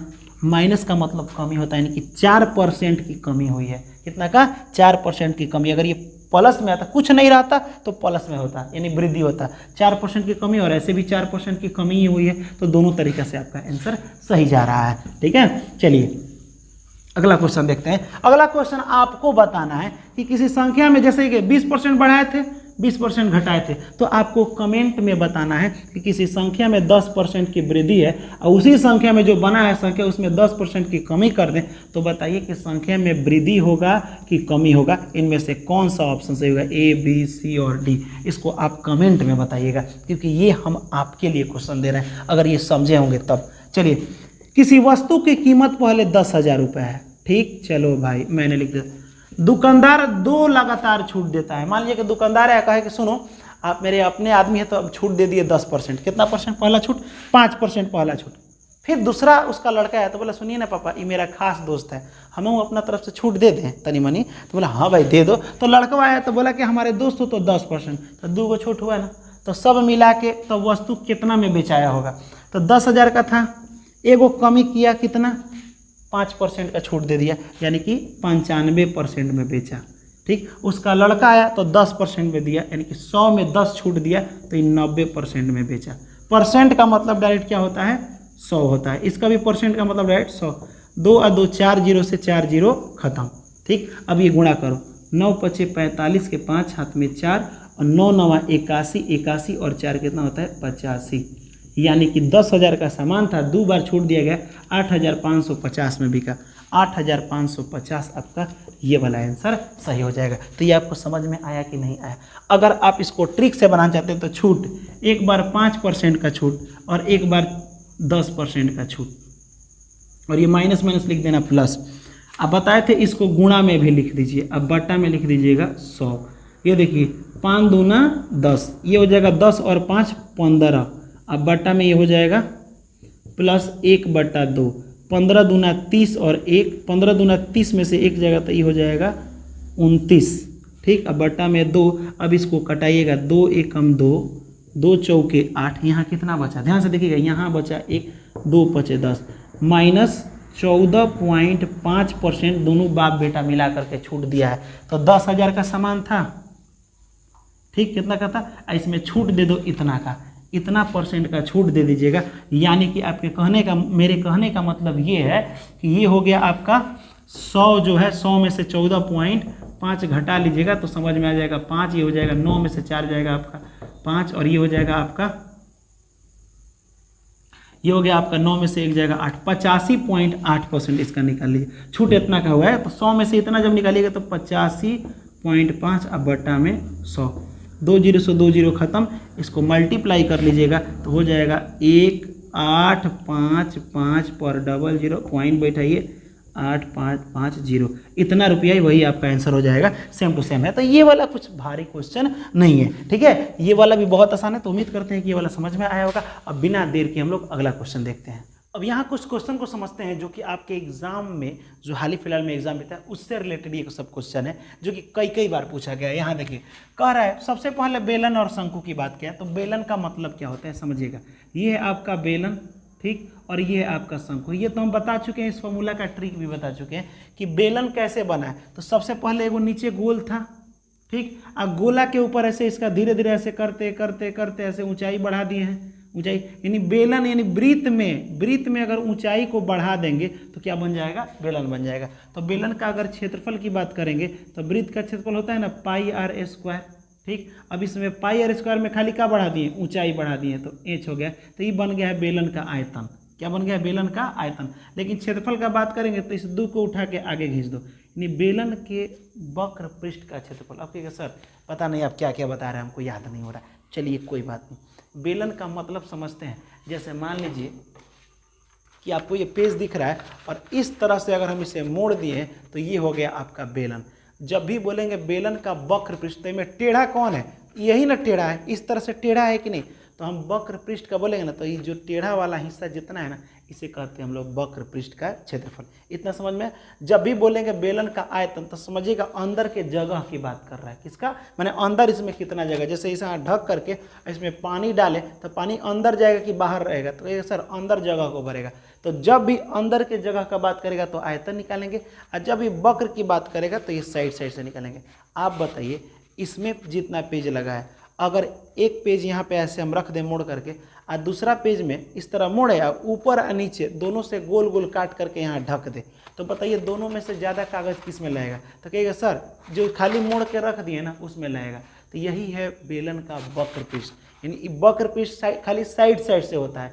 और जब भी बोलेगा बेलन का संपूर्ण पृष्ठ माने ऊपर का हिस्सा, पूरा हिस्सा, तो ये तो साइड से रहेगा, और ऊपरवा और नीचे 2 वृत्त रहेगा, ठीक है। तो यहाँ पे बेलन का पृष्ठीय क्षेत्रफल होता है 2πr/h, लेकिन अगर यही 2 नीचे वृत्त लगा के बंद कर दे तो 2 πr² हो जाएगा। तो ये होता है बेलन का संपूर्ण पृष्ठीय क्षेत्रफल, ठीक है। 2 πr² और एगो इसको टेढ़ा वाला को, जो ये टेढ़ा वाला है ना खाली साइड से, इसका होता है 2πr/h। ये वृत्त है तो πr², ये भी वृत्त है तो πr²। तो ये सब मिला के बेलन का संपूर्ण। लेकिन हम खाली बोले कि वक्र माने जो टेढ़ा वाला है उसका, तो सिर्फ होता है 2πr/h, ठीक है। ये होता है आपका क्षेत्रफल। अब कहेगा सर बेलन का क्षेत्रफल ये होता है और आयतन ये होता है, तो हम पहचानेंगे कैसे कि कौन क्षेत्रफल का है कौन आयतन का है। तो क्षेत्रफल में सिर्फ 2 का गुणा होता है। कितना का गुणा, 2 का। तो देखिए तो इसमें पाई को छोड़िए, पाई तो हमेशा ही रहता है, इसमें आर और एच मात्र 2 का गुणा है, लेकिन आयतन में हमेशा 3 का गुणा होता है, क्योंकि किसी भी चीज़ के आयतन में लंबाई होता है, चौड़ाई होता है, ऊंचाई होता है। तो इसमें 3 का गुणा है, 2 आर और 1 एच। किसी का दुनिया में कोई भी फिगर हो बाबू, अगर आयतन की बात करें तो उसमें 3 का गुणा होगा, क्षेत्रफल में 2 का गुणा होगा। इतना आपको समझ में आया होगा। चलिए अब यहाँ पे हम लोग देखते हैं क्वेश्चन को। क्वेश्चन क्या है कि कह रहा है कि एक बेलन है, ठीक है, और एक शंकु है, समान आधार का है। ओहो, चलिए मान लीजिए कि यहाँ बेलन बनाते हैं और इसी के पड़ोस में एक शंकु बनाते हैं। दोनों का आधार, ये नीचे वाला समान आधार का है, त्रिज्या भी समान है। ओ ये भी बात है, दोनों का आर भी समान है, ये भी आर और ये भी आर, ठीक। ऊंचाई भी समान है। अच्छा जी, चलिए ऊंचाई भी समान है, ऊंचाई भी समान है। ओ चलिए ठीक है, कोई बात नहीं। तो कह रहा है बेलन के आयतन निकालिए और शंकु का आयतन, दोनों का अनुपात कर दीजिए। अनुपात का मतलब इस एगो का आयतन और दूसरे का आयतन को बाटा में कर दीजिए। तो पहले बेलन बोला है, तो बेलन का आयतन पाई आर स्क्वायर एच, ठीक। और शंकु का आयतन होता है 1/3 पाई आर स्क्वायर एच, इतना होता है। अब यहाँ देखिए पाई आर स्क्वायर से पाई आर स्क्वायर एक बार में खत्म हो गया, तो बचा 1/1/3। अब ये हो जाएगा, यहाँ 1 मानिएगा, जहाँ बड़ा बट्टा होता है ना मेरे, वहाँ 1 माना जाता है। ऊपर नीचे, ऊपर चला गया 3, अब बीच वाला नीचे 1, तो ये हो जाएगा 3:1, इसका आंसर हो जाएगा। जब भी अनुपात की बात करेगा तो देखा जाएगा पहले कौन है, पहले बेलन था तो ऊपर वाले फार्मूला बेलन का और नीचे वाला शंकु का, दोनों का हम लोग रेशियो निकाल दिए, यानी कि 3:1 आपका ऑप्शन में ये वाला हो जाएगा, ठीक है। ये वाला आपको समझ में आया होगा। अब चलिए बात करते हैं। कह रहा है कि एक आयत की लंबाई, चलिए आयत का मतलब होता है जिसका आमने सामने का लाइन बराबर हो और जो कोण 90 डिग्री बनाए, तो सब ये 90 डिग्री का होता है, ठीक। इसमें लंबाई कौन है, ये सबसे बड़ा लाइन को लंबाई कहते हैं और ये छोटा को चौड़ाई कहते हैं। तो सुनिए, कह रहा है कि एक आयत की लंबाई, ठीक, उसकी चौड़ाई से 1 अधिक है। मतलब ये पता है ये बड़ा है, लेकिन चौड़ाई जितना भी है उससे 1 अधिक है। अगर ये 3 होगा तो 1 अधिक कर दो 4, ये 10 होगा तो ये 11, लेकिन पते ना है बाबू कि है कितना, तो नहीं पता है तो हम इसको मानते हैं x, लेकिन इससे 1 ज़्यादा कर दो तो x+1। आगे देखते हैं। कह रहा है कि अगर इसकी परिधि 14 है तो इसका क्षेत्रफल निकाले। आपको एगो मैथमेटिक्स का रूल बताए थे, कहिएगा सर क्या बताए थे? मैथ में क्षेत्रफल और आयतन वाला में अगर बोल दे कि किसी का क्षेत्रफल दे दिया है, आयतन निकालें। क्या निकाले? आयतन। तो आयतन निकाले बोल दिया तो आयतन का फॉर्मूला मत भरेगा, जो दिया रहेगा उसी का फॉर्मूला भरा जाता है मैथ में। तो यहाँ देखिए क्या दिया है, परिधि दिया है, क्या निकालने को बोला है? क्षेत्रफल। तो हम परिधि दिया है तो इसी का फॉर्मूला लगाएंगे, बाद में ये निकालेंगे। आयत की परिधि क्या होता है? आयत की परिधि, परिधि या परिमाप। आप कहेंगे सर अरे परिधि का मतलब कुछ नहीं होता है, सब मेढ़िया को चारों को जोड़ दो, हो गया परिधि। जैसे बोले इसका परिधि निकालिए तो कहेगा सर परिधि मैंने वही ना 2 × L+B इस फॉर्मूला पे बना ले। अरे ऐसे ना करोगे तब बन जाएगा। परिधि मैंने होता है सब मेढ़िया को जोड़ दो, ठीक। तो 2 2 1 3, ये भी सामने वाला 2 हो जाएगा, सामने वाले 2 1 3 3 2 5 5 और 1 कितना हो गया 6, सबको जोड़ दो। चाहे फॉर्मूला लगाते तो 2 × L+B होता, 2 × लंबाई प्लस चौड़ाई। 2 लंबाई कितना था 2, चौड़ाई कितना था 1, 2 1 कितना हो जाता 3, 3 दूना 6। तो दोनों तो आंसर एक ही आया ना, ठीक है। तो ये आप दोनों बना सकते हैं। यहाँ वृत्त की परिधि का फॉर्मूला भरना चाहते हैं तो भर दीजिए, नहीं तो सबको जोड़ दीजिए, ठीक है। ये जितना है उतना ये हो जाएगा, नहीं तो 2 × L+B कर दीजिए। वृत्त की परिधि कितना दिया है 14, टू L कितना दिया है x+1, अब B कितना दिया है x, लंबाई चौड़ाई हो गया 14, ये कटा दीजिए 7 से। ये देखिए एगो x कितना है 2 x, अब प्लस में 1, प्लस में इधर आएगा तो माइनस में हो जाएगा 2x, ये हो जाएगा 6 = 2x, ये कटेगा तो ये हो जाएगा 3, x = 3, यानी कि x माने आप चौड़ाई ना, तो चौड़ाई 3 एगो अधिका कर दो तो ये कितना हो जाएगा 4 हो जाएगा। वैसे अब जब लंबाई या चौड़ाई निकल गया तो कह रहा है कि आयत का क्षेत्रफल निकालिए। तो आयत का क्षेत्रफल क्या होता है आपको तो पता ही है कि लंबाई गुणे चौड़ाई, ठीक है। तो 3 × 4 = 12, डायरेक्ट आंसर आपका ये वाला हो गया, ठीक है। लंबाई गुणे चौड़ाई कर दीजिएगा, हो जाएगा। यहाँ देखिए अगला क्वेश्चन है कि एक आयताकार क्षेत्र है। ओहो, चलो मान लो कि एक बहुत बड़ा का क्षेत्र है आयत टाइप का, हमने मान लिया, ठीक। जो कि यहाँ पे कह रहा है कि जिसकी लंबाई है 50 मीटर और चौड़ाई है 42 मीटर, और इसके अंदर एक आयतकार लॉन होता है। इसके अंदर एक आयतकार ऐसे है, अंदर ऐसे अंदर है, ठीक है, इस टाइप का बनाया गया है, ठीक है, जो कि समान चौड़ाई का है, सब चौड़ाई वौड़ाई सब कुछ समान है। लंबाई भी समान है, चौड़ाई भी समान है। एक समान चौड़ाई के वंजरी पथ से, एक पथ माने रास्ता है गिरा हुआ है, यानी कि इस तरह से एक रास्ता गिरा हुआ है। अब यहाँ पे कह रहा है कि रास्ता की चौड़ाई 6 मीटर है। नहीं समझे अभी ना? कह रहा है कि बीचवा में यहाँ पे साइड से रास्ता है जो कितना चौड़ा है, 6 मीटर है, इधर से 6 मीटर 6 मीटर। तो आप बताइए भाई पूरा 42 है, तो नहीं इसको देखिएगा ध्यान से। पूरा मान लीजिए ये रास्ता कितना चौड़ा है, 6 मीटर। आप नहीं समझ रहे हैं, हम जानते हैं, यहाँ ध्यान से समझिएगा। अगर मैं बात करूँ ये पूरा 50 है यहाँ से यहाँ, जबकि आप बताइए ये रास्ता कितना है, 6 है, ये रास्ता कितना है, 6 है। तो आप बताइए अगर बात करें तो ये भी पूरा लाइन खींच दें हम, तो ये पूरा ये भी 50 है, तो ये भी 50 हो जाएगा, जबकि ये रास्ता 6 है, ये रास्ता 6 है, तो 6 और 6 12 रास्ता हटा दो, 12 मीटर का, तो 50 को पूरा था, इसमें से 12 मीटर रास्ता काट दिए, तो कितना बचा? तो 50 में से अगर 12 घटा देंगे तो ये 10 में से 10 में से 2 जाएगा, तो ये हो जाएगा आपका 8, और ये हो जाएगा 4 में से 1 जाएगा तो 3, यानी कि ये पूरा ये लंबाई बचा 38। ठीक, उसी तरह ये भी है पूरा 42 है, तो ये भी पूरा 42 हो जाएगा, जबकि ये वाला चौड़ाई, ये रास्ता का चौड़ाई कितना है, तो रास्ता 6 है, ये भी रास्ता 6 मीटर चौड़ा है। ठीक, तो पूरा 42 में से 6 और 6 12 हटा दीजिए, तो यही नहीं इतना बच रहा है, तो 42 में से अगर हम 12 घटाएंगे ये हो जाएगा 0 और ये हो जाएगा 3, यानी कि ये बचा 30, ये 30 बचा और ये 38 बचा। ठीक, आगे क्या कह रहा है, अब देखिए पथ का क्षेत्रफल निकालें, यानी कि रास्ते का क्षेत्रफल निकालने की बात कर रहा है, यानी कि पथ का क्षेत्रफल। तो आप अब दिमाग कैसे लगाइएगा, चलिए ये अगर नहीं भी रखते हैं तो कोई टेंशन नहीं है, रास्ते का क्षेत्रफल निकालना है ना, तो मान लीजिए थोड़ा देर के लिए, हाँ देखिए रास्ता का क्षेत्रफल निकालना आसान है। रास्ता माने ये वाला ये कितना दूर में है, तो एक काम ना कीजिए, पूरा के क्षेत्रफल में से, जैसे आप एक दिमाग लगेगा, मान लीजिए पूरा कपड़ा हो गया, ये क्या हो गया, पूरा कपड़ा हो गया। अब कपड़ा में से अगर ये बीच का डिजाइन हम काट करके निकाल दें तो बताइए साइड से ये बचेगा कि नहीं, यही ना बचेगा, तो यही तो रास्ता था ना। तो यही काम करते हैं, पूरा के क्षेत्रफल में से ये छोटका वाला का क्षेत्रफल क्या कर देते हैं, निकाल देते हैं, यानी कि ये वाला हम काट करके निकलने घटा देते हैं, तो बच जाएगा रास्ता। तो पूरा का क्षेत्रफल क्या है, लंबाई आए थे ना, लंबाई गुणे चौड़ाई, तो 42 गुणे 50 में से इस छोटा वाले को क्षेत्रफल को घटा दीजिए, 30 गुणे 38 को घटा दीजिए, ये हो जाएगा, देखिए तो 5 दूना 10 के 0 हाथ में 1, और ये हो जाए 5 दूना 10 के 0 हाथ में 1, और ये हो जाएगा 5 चौका 20 और 1 21 और माइनस, ये हो जाएगा 8 तरीके 24 के 4 हाथ में 2, 3 तरीके 9 10 11। ठीक है, ये हो जाएगा। अब घटाइए इसको, ये हो जाएगा आपका 0, 10 में से 4 जाएगा 6, ये हो जाएगा आपका कितना, ये 10 में से 1 जाएगा तो बचेगा कितना आपका 9। ठीक है, 990 होगा रास्ता का क्षेत्रफल, कितना होगा 960। ठीक है, कहीं ऑप्शन में दिया है 960, ऑप्शन नंबर बी।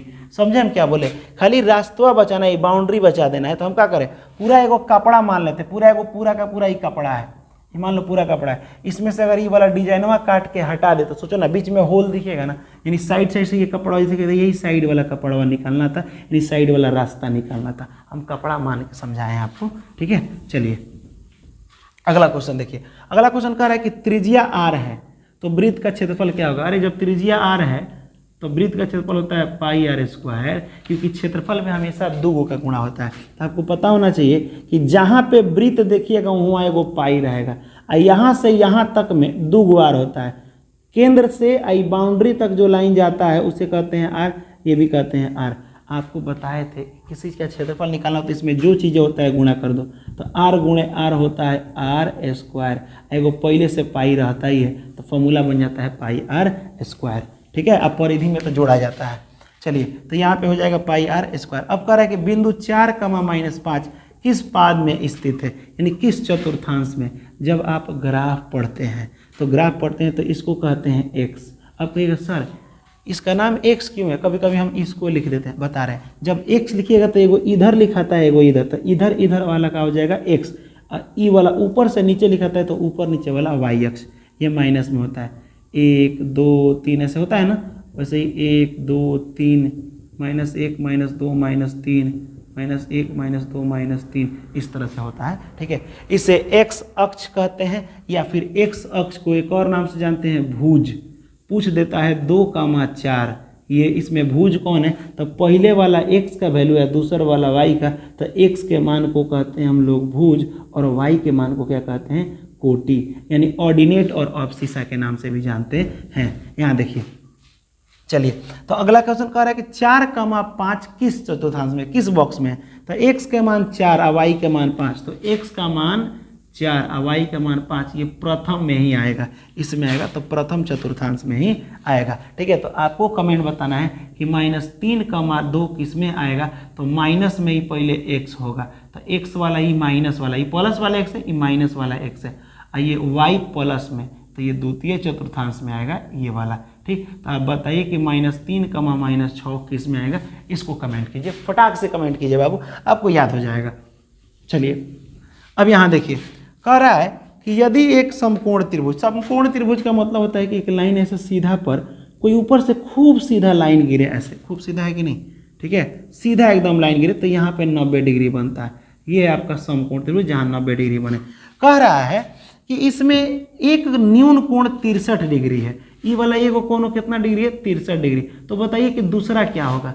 आप तो जानते हैं कि त्रिभुज में तीनों कोणों का योग कितना होता है, तीनों आदमी को मिला करके 180 होता है।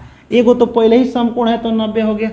अब बताइए, हाई दोनों 90 होगा, दोनों मिला के, तब ना 90 और 90 180 हो जाएगा, तो तीनों को मिला के 180 हो जाएगा। तो ये 90 है, ये 63 है, तो ये कितना हो जाएगा 27। ये दोनों को जोड़िएगा तो कितना, तो तीनों को जोड़ने पर कितना आ जाएगा 180। अगर इसे बड़ा बनाना हो तो तीनों को जोड़ करके 180 लेकर के बनाना पड़ेगा, लेकिन यहाँ पे 27 हो जाएगा आंसर। यानी समझ में आए कैसे 27 हुआ।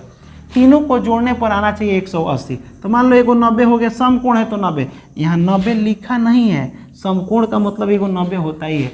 एगो दिया है 63, एगो पते ना है कि क्या दिया, लेकिन तीनों को जोड़ने के बाद 180 आता है। ये दोनों को जोड़ो, 3 हो जाएगा, 9 और 6 15 हो जाएगा, प्लस में ये डब्बा बराबर 180, प्लस में इधर जाएगा तो माइनस में 180 माइनस 153, डब्बा बराबर यहाँ पे हो जाएगा 10 में से 3 जाएगा 7, ये हो जाएगा आपका 7 में से 5 जाएगा 2, ये 1 1 0, तो 27 आएगा कि नहीं, एक आ जाएगा 27। तीनों को जोड़ने पर 180 आना चाहिए। चलिए, अब इसको थोड़ा सा देखिए, आपको बताए थे साइन थीटा कॉस थीटा, इसका बेटा उसका बेटा, टोटल फॉर्मूला तो आपको बताए थे ना।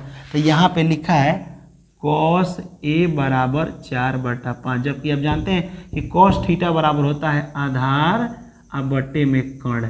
ये तो आपको फॉर्मूला का एगो स्पेशल वीडियो बना है त्रिकोणमिति का, अगर वो 5 क्लास का भी लड़का देखे ना तो समझ जाएगा।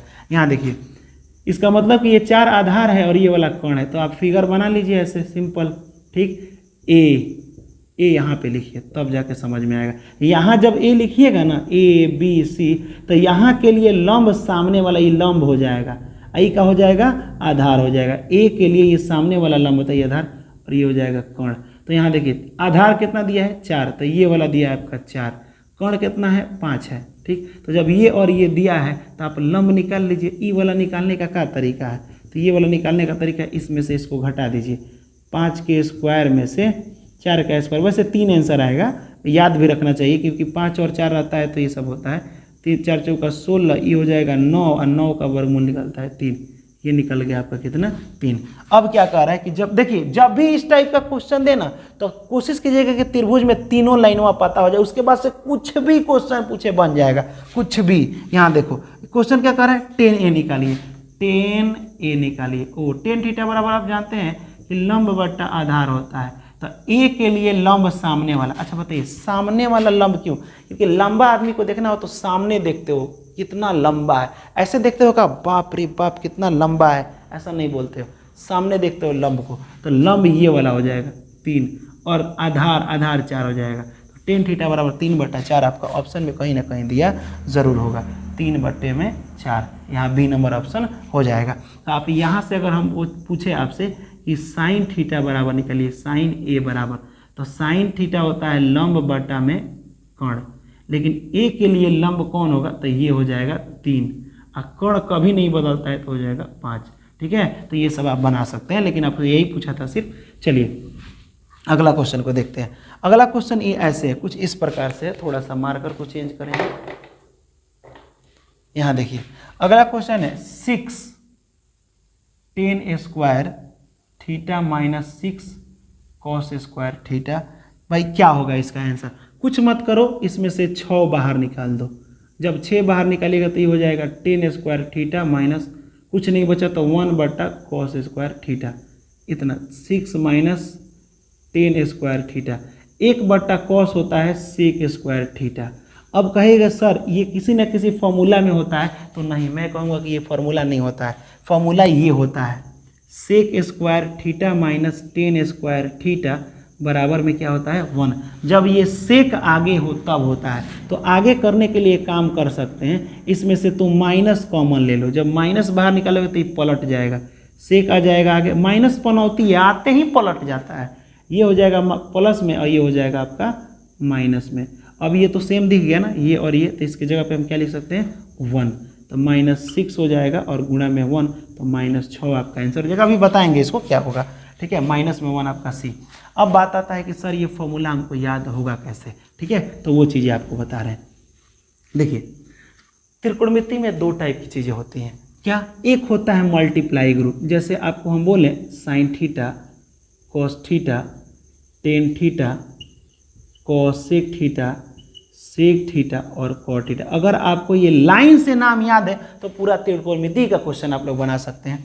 देखिए कैसे, इस 3 को उठा के सामने रख दो। जब 3 को उठा के जब सामने आप रखिएगा बाबू, cos theta sec theta cot theta सामने रख दिए ना, खाली बीच में लगा दीजिए गुणा, तो एक फॉर्मूला हो जाता है 1।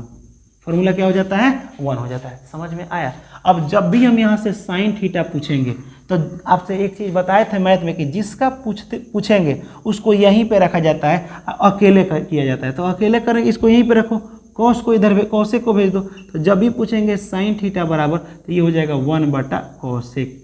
याद करो, इससे पहले वाला जो ये क्वेश्चन हम बनाए थे, ये वाला क्वेश्चन 8 नंबर, इसमें आया था 1/कॉस, तो हम इसको लिख दिए थे सेक थीटा। कैसे, देखो यहाँ से हम यहाँ से अगर सेक थीटा आपसे पूछेंगे तो बोले थे ना, जो पूछेंगे उसको यहीं पे रोको, इसके बाद वाले को इधर ढकेल दो, तो ये गुणा में इधर आएगा तो बट्टा में, तो सेक थीटा बराबर हो जाएगा 1/कॉस थीटा। यही ना आया था, तो निकल जाएगा कि नहीं। तो ये मल्टीप्लाई ग्रुप का था जिसमें 6 गो नाम था, 3 को उठा के आगे रख दिए। एक और होता है स्क्वायर ग्रुप, जिसमें ये स्क्वायर पावर 2 होता है। तो उसका ट्रिक क्या है आपको बताएं। ट्रिक देखिए क्या है, मामला को सेट कर दो, ट्रिक है, मामला को क्या कर दो, सेट कर दो। नहीं, मामला को बैठाते हो सेट कैसे, से हो जाएगा सेक स्क्वायर थीटा, आइए इस तरह से ना माइनस के तो माइनस, और टी से हो जाएगा टेन स्क्वायर थीटा, अब बराबर में 1 होता है। समझ में आया कि नहीं आया। सेक और टेन मिला के 1, जो कि ये फॉर्मूला में आया था। अब बताइए और किसी नाम में सेक है, जैसे होता है ना sine cos tan cosec sec और कॉट, इतना है। तो मान लीजिए कि और किसी नाम में सेक है, एगो तो सेक में है, इसमें है, देखिए इसमें, तो जिसमें सेक है वो लिख दीजिए कॉसेक माइनस, और किसी नाम में टी है तो कहिएगा सर कॉट में है, तो कॉट भी लिख दीजिए, ठीक, स्क्वायर, अब बराबर में तब ये भी 1 होता है। अब देखिए यहाँ मामला को सेट कर दो, से एगो हम बनाए तो दूसरा जिसमें सेक था वो भी लिख दीजिए, जिसमें टी था वो भी लिख, तो बच गया 2 गो है, ठीक। तो अब ये तो सब सेट हो गया ना, ये फॉर्मूला में 4 गो नाम आ गए, 1 2 3 4 हटाओ।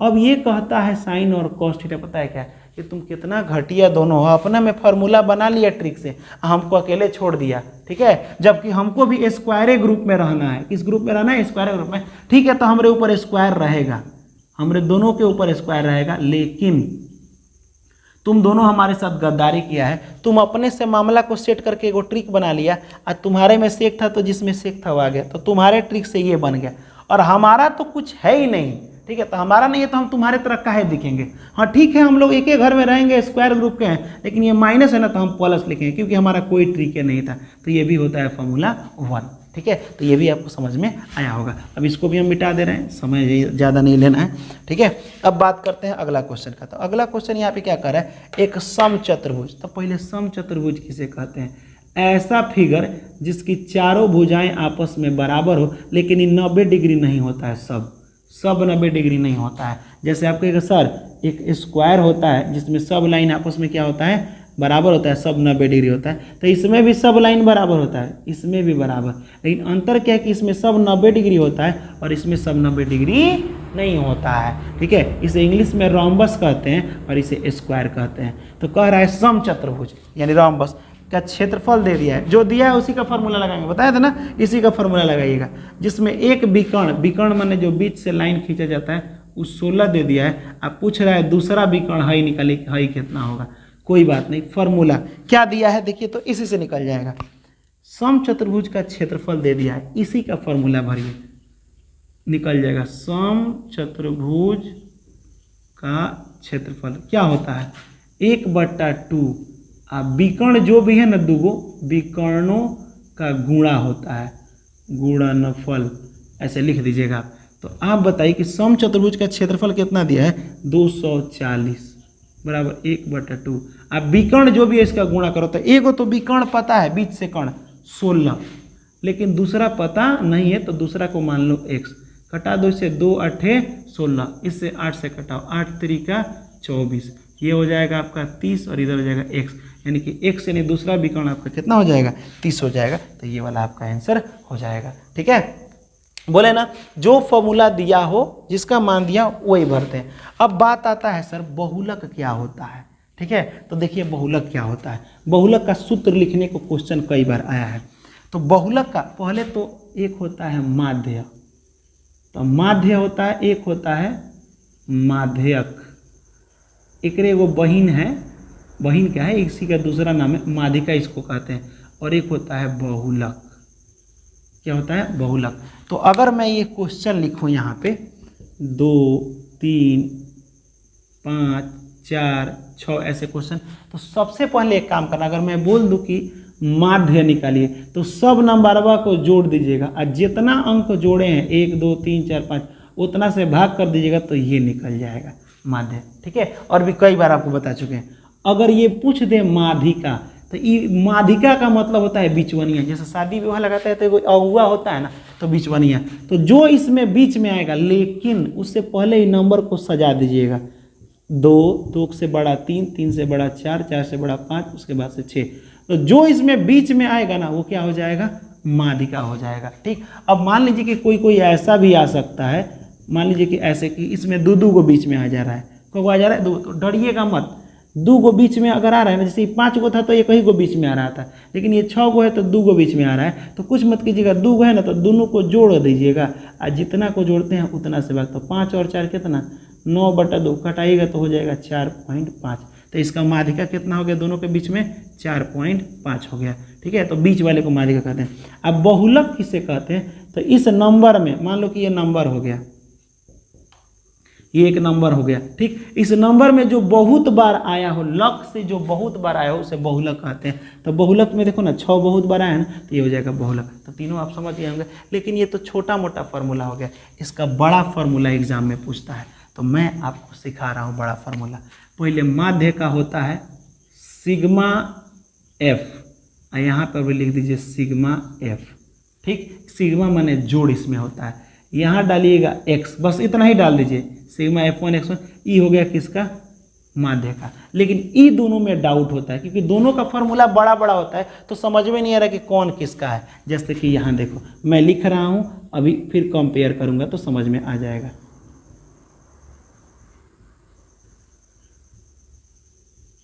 एक ये होता है, इसमें भी लास्ट में ऐसे ऐसे होता है H, दोनों में ये सेम होता है, बीचे में चेंज होता है। होता क्या है,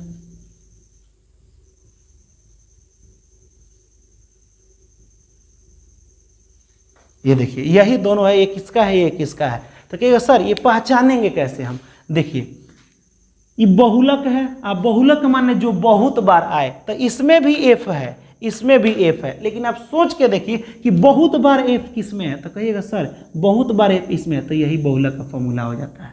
ठीक है, और ये किसका हो जाता है माध्यक का फॉर्मूला या माध्यिका का फॉर्मूला हो जाता है। अब कहिएगा सर ये फॉर्मूला एगो याद करा दीजिए ना, ये नहीं याद होगा तो चलेगा, ये बच जाएगा तो इसी को मार देंगे। ठीक, तो चलिए याद करा देते हैं आपको। ठीक, देखिए कैसे, एक इधर L प्लस लिखिए, इधर गुणा में H लिखिए, आप लिखिए F1 माइनस F0, और फिर इधर भी लिखिए F1 minus F0, same to same लिखे ना, दोनों सेम टू सेम।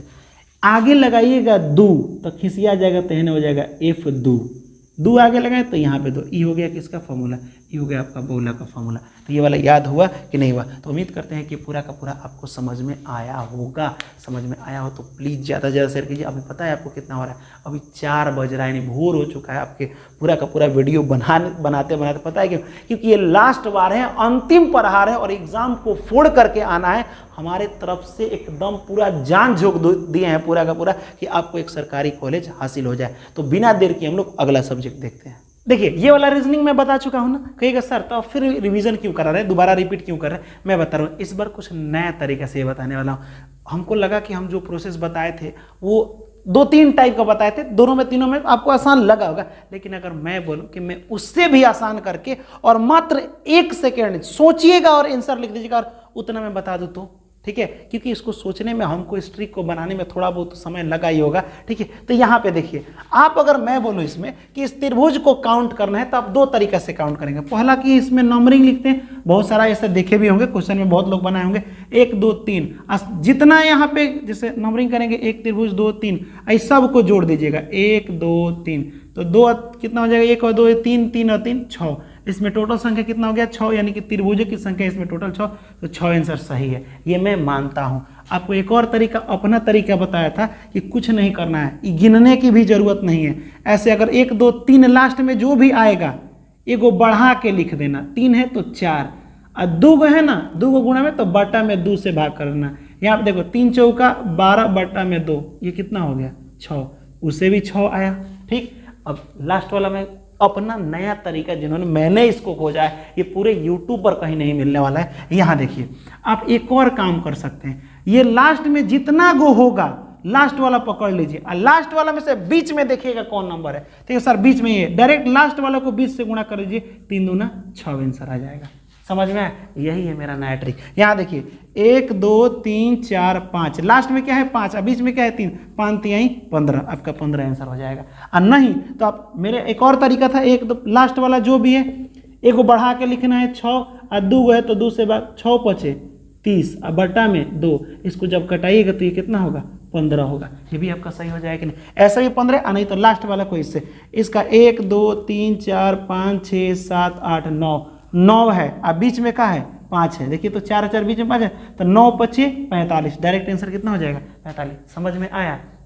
45 हो जाएगा। बस बीच वाले नंबर को ढूंढ लेना। अगर बीच में आप ढूंढ लें, अब क्या सर मान लीजिए 8 को होगा तो हम क्या करेंगे? मान लीजिए 8 को, तब तो इसमें बीच में 2 को नंबर आ गया ना सर। मान लीजिए कि 8 को, यहाँ समझिएगा, अगर मैं इस, ये तो समझ गए ना 45, अगर मैं इसको हटा दूं ऐसे, ठीक, अब क्या सर इसमें अब बीच में देखिएगा लास्ट में तो 8 है, अब बीच में कौन है, तो मैं कहूँगा कि 3 गो इधर काटिए और 3 गो इधर काटिए, तो बीच में 4 और 5 है। लेकिन आप बताइए कि 4 और 5 के बीच में 4.5 आता है कि नहीं? 4.5 का मतलब 4.5 आता है कि नहीं? 4 और 5 के बीच में निकालना हो तो दोनों को जोड़ के और 2 से भाग कीजिएगा तो बीच वाला निकल जाएगा 4.5। तो 8 में 4.5 से भाग कर दीजिए, गुणा कर दीजिए, 8 5 40 के 0 हाथ में बचा 4 और 8 चौका 32, ठीक है, 33 34 35 36, यानी पॉइंट लगा दीजिएगा 1 अंक के बाद 36 आंसर इसका हो जाएगा। तो बस बीच में जो भी होगा 4 और 5 के बीच में 4.5 होता है, तो इस तरह से आप आंसर निकाल सकते हैं। तो ये वाला ट्रिक कैसा लगा आप कमेंट में बताइए। शानदार लगा ना? मैं आपके लिए कुछ भी करूंगा बाबू, जितना दिमाग लगाना होगा उतना दिमाग लगाऊंगा, लेकिन आपको रीजनिंग और मैथमेटिक्स से मोहब्बत करा दूंगा। ठीक है, क्योंकि पता है हर बार ये बेवफा निकलती है, बार बार दिमाग से उतर जाता है। ठीक है, इस बार नहीं छोड़ना है। ठीक है, इस बार शादी ब्याह से रचा ही लेना है। यहाँ देखो इसमें त्रिभुज गिनना होगा तो ये सर गिन ले रहे हैं 1 2 3 4, एगो पूरा वाला ले लेंगे 5। अच्छी बात है, मैं कहाँ कर रहा हूँ, एक पूरा 1 2 3 4 ऐसे कर दो, 1 2 3 4, एक पूरा हो जाएगा 5। लेकिन ये तो कोई ट्रिक नहीं ना हुआ। अब बहुत सारा होगा तो कितना गिनिएगा, बहुत दिक्कत हो जाएगा। उसके लिए मैं आसान और सस्ता उपाय ये बता रहा हूँ बाबू, नीचे से गिनिए 1 2, इतना तो आप कर सकते हैं ना, 1 2।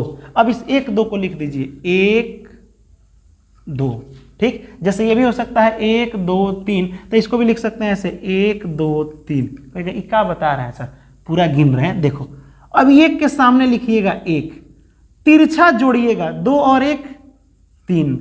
समझे हम क्या बोले? नहीं समझे? देखिए ध्यान से, 2 को लिख दिए, 1 है तो 1 उतार दिए, फिर यहाँ पे हम क्या किए, इस 2 में 1 2 था, 2 में 1 जोड़ तो कितना आ गया 3। अभी दोनों को जोड़ दो, 3 और 1 कितना होता है, 1 और 3 कितना होता है 4। अभी भी आंसर नहीं आया। पहला वाला को काट दीजिएगा, ये नहीं लेना है, दूसरा वाला लेना है। फिर यहाँ पे होगा तो पहला वाला काट के दूसरा वाला लेना है। तो यहाँ पे काट दिए तो ये 1 ले लीजिए, 4 और कितना हुआ 5। इसका आंसर अभी तो गिने थे ना 5 आया था। लेकिन अगर चलो फिर नहीं समझ में आया छोड़ दो इसको, ठीक है। चलिए इसको फिर से इस पर समझाते हैं। 1 2 3, 3 गो था। अब यहाँ लिख दीजिएगा 1, तिरछा जोड़ के यहाँ लिखिए 2 1 3, 3 और 3 6 हो गया। सबको जोड़िए 6 3 9 और 1 10, इतना कर लेंगे, ठीक।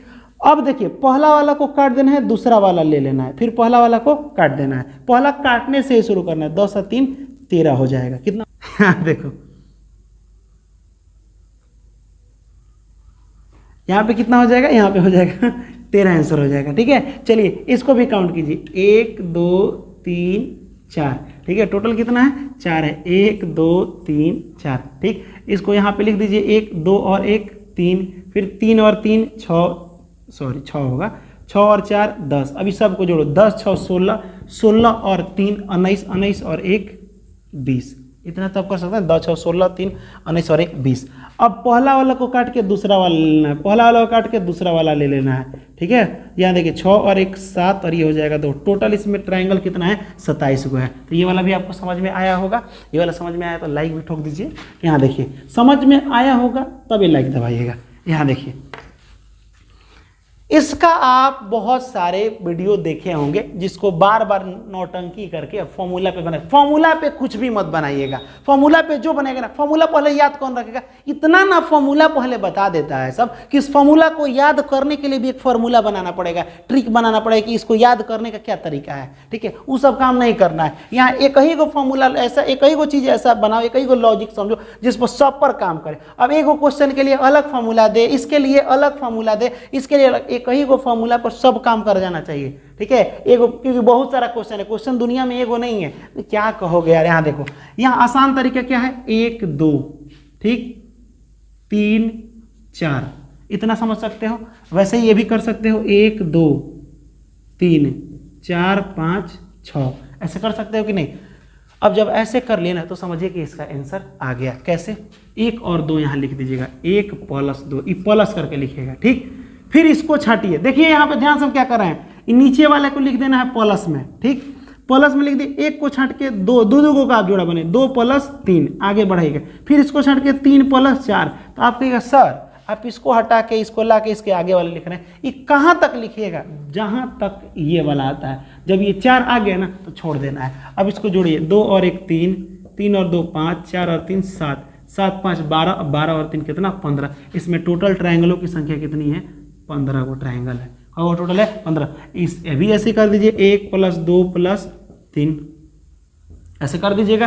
तीनों लिख दिए हैं। इसको हटाइए, लिखिए 2 प्लस 3 प्लस 4, फिर इसको हटाइए 3 प्लस 4 प्लस 5, फिर इसको हटाइए 4 प्लस 5 प्लस 6, सबको जोड़िए, 2 1 3 और 3 6, 2 3 5 और 4 9, 3 4 7, 7 और 5 7 और 3 10 2 12, ठीक है। 5 4 9 और 6 15, सबको जोड़ दीजिए, सिंपल, ठीक है। तो 9 6 15, 15 और 2 17, 17 और 5 22 होता है। तो 22 के 2 हाथ, 17 18 नहीं, ठीक है 22 होता है। यहाँ पे देखिए 1 1 2 और 2 कितना होगा 4, टोटल मिला के 42 ट्रायंगल होगा, 42 ट्रायंगल इसका होगा। तो उम्मीद करते हैं कि ये वाला आपको समझ में आया होगा कैसे बनाया है। तो यहाँ पे आप देख सकते हैं टोटल लिख दिए हैं, ठीक है। एगो को छाट करके इसको लिख करके एगो फिर आगे बढ़ाए हैं, फिर एक इसको छाटे हैं, 3 4 लिखे हैं, 3 4 को आगे 5, फिर 3 को हटाए हैं, 4 से शुरू किए, 4 5 6, इस सब को जोड़े हैं तो ये 6 आया है। 2 और 3 5, 5 और 4 9, 4 3 7 5 12, और ये हो जाएगा 5 4 9 और 9 और 6 15। इसको जब जोड़ेंगे तो 5 2 7, 7 और 9 कितना होता है 7 से 14 15 16, 16 और 6 16 4 20, 2 22 के 2 हाथ में 2 और 2 2 4, 42 इसका ट्रायंगल होगा। तो ये वाला भी आपको समझ में आया होगा। तो आप कमेंट में इसका आंसर हमको बता दीजिए, इसका आंसर आप लोग कमेंट में बताइए इसका आंसर, ठीक है। यहाँ पे 1 2 3 4 5 6 7 गो टोटल है, तो इसका आंसर आपको कमेंट में बताना पड़ेगा। चलिए अगला क्वेश्चन देखते हैं। इसका ना बाप रे बाप, इसका तो अलग अलग ट्रिक है। इसका देखो कितना आसान ट्रिक बताता है सब। 1 2 3 कहता है इसका स्क्वायर कर दीजिए, आंसर आ जाएगा, सब पर आंसर आएगा। कभी नहीं आएगा सब पर आंसर।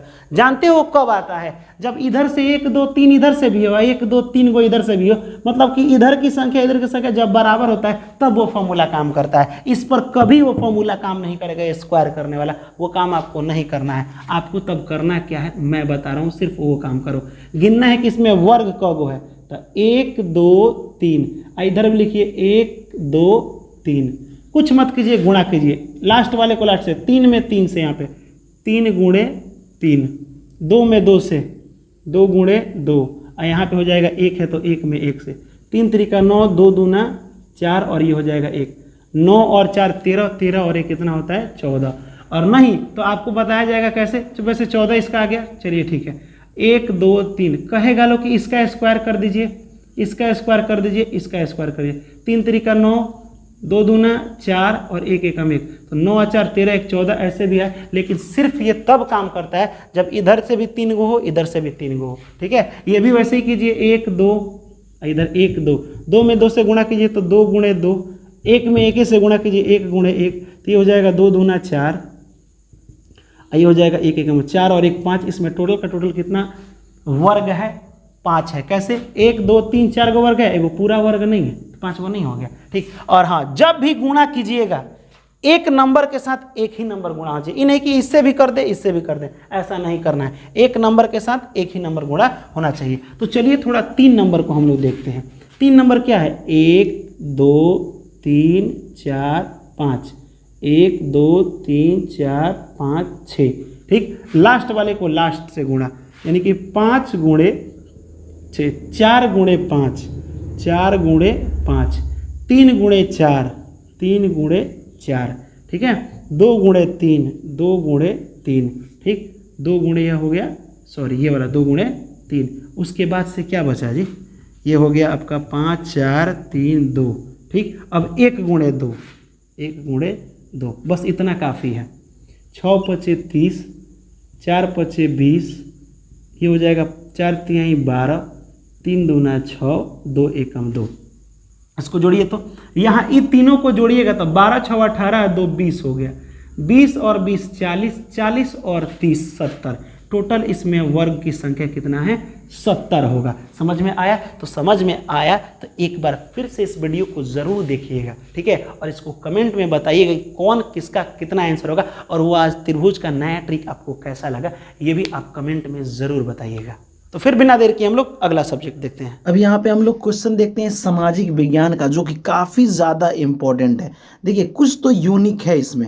यहाँ देखिए, कल्पक्कम किस लिए प्रसिद्ध है? कल्पक्कम पहले है कहाँ आपको बता देते। देखिए कल्पक्कम, कुड्डन कुलम में जितना कूदने उदने वाला बात होता है ना, कल्पक्कम जिसमें कम वगैरह आता है, सब तमिल में ना होता है। कहाँ पे होता है? तमिलनाडु में होता है। पता है क्यों? क्योंकि इसमें सबसे ज़्यादा ल और मो आता है, और तमिल में भी ल और मो आता है। तो कल्पक्कम, कुड्डन कुलम, ये सब जितना भी है ये सब तमिलनाडु में होता है। तो कल्पक्कम किस लिए प्रसिद्ध है? तो ये नाभिकीय ऊर्जा के लिए प्रसिद्ध है। किसके लिए? नाभिकीय ऊर्जा के लिए प्रसिद्ध है। तो थोड़ा सा इसके बारे में आज समझते हैं कि भारत की अगर बात करें हम थोड़ा देर के लिए, ठीक है, तो भारत में परमाणु ऊर्जा संयंत्र कहाँ कहाँ स्थापित हुआ है? ठीक है, तो राजस्थान में 2 गो परमाणु ऊर्जा है। कौन कौन? र से राजस्थान, र से राणा प्रताप और रावत, ठीक है, राणा प्रताप और रावत। तो राणा प्रताप भी राजा की तरह दिख रहे हैं, और रावत तो रावण भी एक राजा न था जी, ठीक है, तो ये राजा था। तो राजस्थान में ये दोनों पाए जाते हैं। नरौरा उत्तर प्रदेश में नरौरा है, याद रखिएगा। नरौरा किधर है? उत्तर प्रदेश में। काकरापारा, अब देखो जितना भी काकरापारा है, पारा, गदहा, ये सब पड़ता है गुजरात में। कैसे? क्योंकि देखिए वो गदहा अभ्यारण्य है। क्या है? गदहा अभ्यारण्य, तो ये गुजरात में है। पारा भी है, ठीक है, काकरापारा होगा, ये कहाँ पे? गुजरात में, वही मोदी जी वाला इलाका, ठीक है। कैगा कर्नाटक में, तो ऐसे याद रखिएगा, कैगा कर्नाटक, ठीक है। सबसे इंपॉर्टेंट है कि भारत का सबसे पहला विद्युत गृह तारापुर है, जो मुंबई में है, ठीक है। तारापुर याद रहे ना, तारा पाकिस्तान नहीं जाएगा, तुम देखे हो ना वही गद्दर वाला सीन, ठीक है। तारापुर कहाँ है? मुंबई में है। कल्पक्कम और कुड्डनकुलम की बात करें तो ये तमिलनाडु में है, ये विद्युत गृह। कल्पक्कम जो है ना, कल्पक्कम ने काल पक जाएगा, ये स्वदेशी है, माने अपने देश के द्वारा ही बनाया गया, बाकी सब किसी किसी के देश के सहयोग से बना है, ठीक है। चलिए अब बात करते हैं अगला क्वेश्चन का। तो स्वतंत्र एवं, ये देखिए ये सब टेस्ट सीरीज है, आपको टेस्ट देना है क्योंकि ऑलरेडी ये सब बता चुके हैं हम। स्वतंत्र एवं निष्पक्ष चुनाव माने एकदम आज़ाद रूप से किसी के पक्ष में, भाई मान लीजिए चुनाव होता है तो आप ये सोच सकते हैं कि मान लीजिए सर अपने देश में चुनाव होता है, तो अभी मोदी जी का सरकार चल रहा है, देश में प्रधानमंत्री हुए, तो वो चाहेंगे तो सभी ऑफिसर को ये नहीं कह सकते हैं कि तुम लोग एक काम करना, कुछ ऐसा मशीन बना जो कहीं भी वोट डालो तो हमको पड़ेगा, क्योंकि भाई देश के मालिक है। तो ऐसा नहीं होता, ऐसा नहीं हो सकता है, क्योंकि जो चुनाव आयोग में जो लोग बैठते हैं वो बड़ी ईमानदार किस्म के आदमी होते हैं, उनके ईमानदारी के ऊपर डिपेंड करता है, बाकी तो कुछ भी हो सकता है। ठीक है, स्वतंत्र एवं निष्पक्ष चुनाव कराने की जिम्मेदारी किसकी है? चुनाव आयोग की है, याद रखिएगा, चुनाव आयोग। चलिए चुनाव आयोग के बारे में कुछ जान लेते हैं।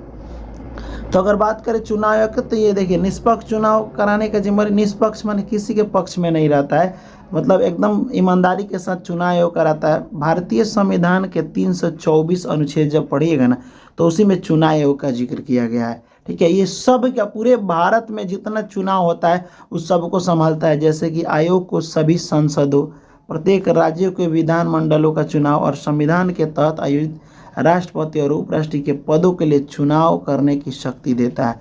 ठीक है, जिसमें चुनाव आयोग के पहले अगर मेंबर की बात करें तो यहाँ देखिए पहले मेंबर इसके कौन है, यहाँ आपको देखने को मिल रहा होगा कि देखिए सुकुमार सेन भारत के पहले मुख्य चुनाव आयुक्त थे, जिन्होंने 1951 से लेकर के 1952 तक, फिर और 1957 में भारत के आम चुनाव की निगरानी की है। अब समझिए यहाँ पे अपना संविधान लागू हुआ 1950 में, तो जाहिर सी बात है चुनाव 51 से ना शुरू होगा। प्रथम पंचवर्षीय योजना 5-5 साल का प्लानिंग बना, तो 51 से शुरू हुआ, 5 साल 51 से लेके 56 तक चला प्रथम पंचवर्षीय योजना। तो इसी समय ना ये 5 साल का इलेक्शन हो रहा था, तो वही 51 में ही ये सुकुमार सेन, याद रखिएगा, जो पहले मुख्य चुनाव आयुक्त थे, याद रखिएगा शिव कुमार, कितना बढ़िया सुकुमार है ना, सुंदर कुमार। ठीक है, चलिए अब थोड़ा सा और इसकी बात करते हैं। यहाँ देखिए अगर ये आपको अभी पीडीएफ चाहिए तो जैसे ही वीडियो अपलोड होगा बाबू, उसके बाद से ज्ञापन एंट्रेंस एकेडमी जो टेलीग्राम चैनल है वो जा करके ज्वाइन कर लीजिए। अगर टेलीग्राम चैनल नहीं है तो डाउनलोड कर लीजिए, और ये पूरा का पूरा पीडीएफ आपको डायरेक्ट मिल जाएगा, वहाँ से डाउनलोड कर लीजिएगा।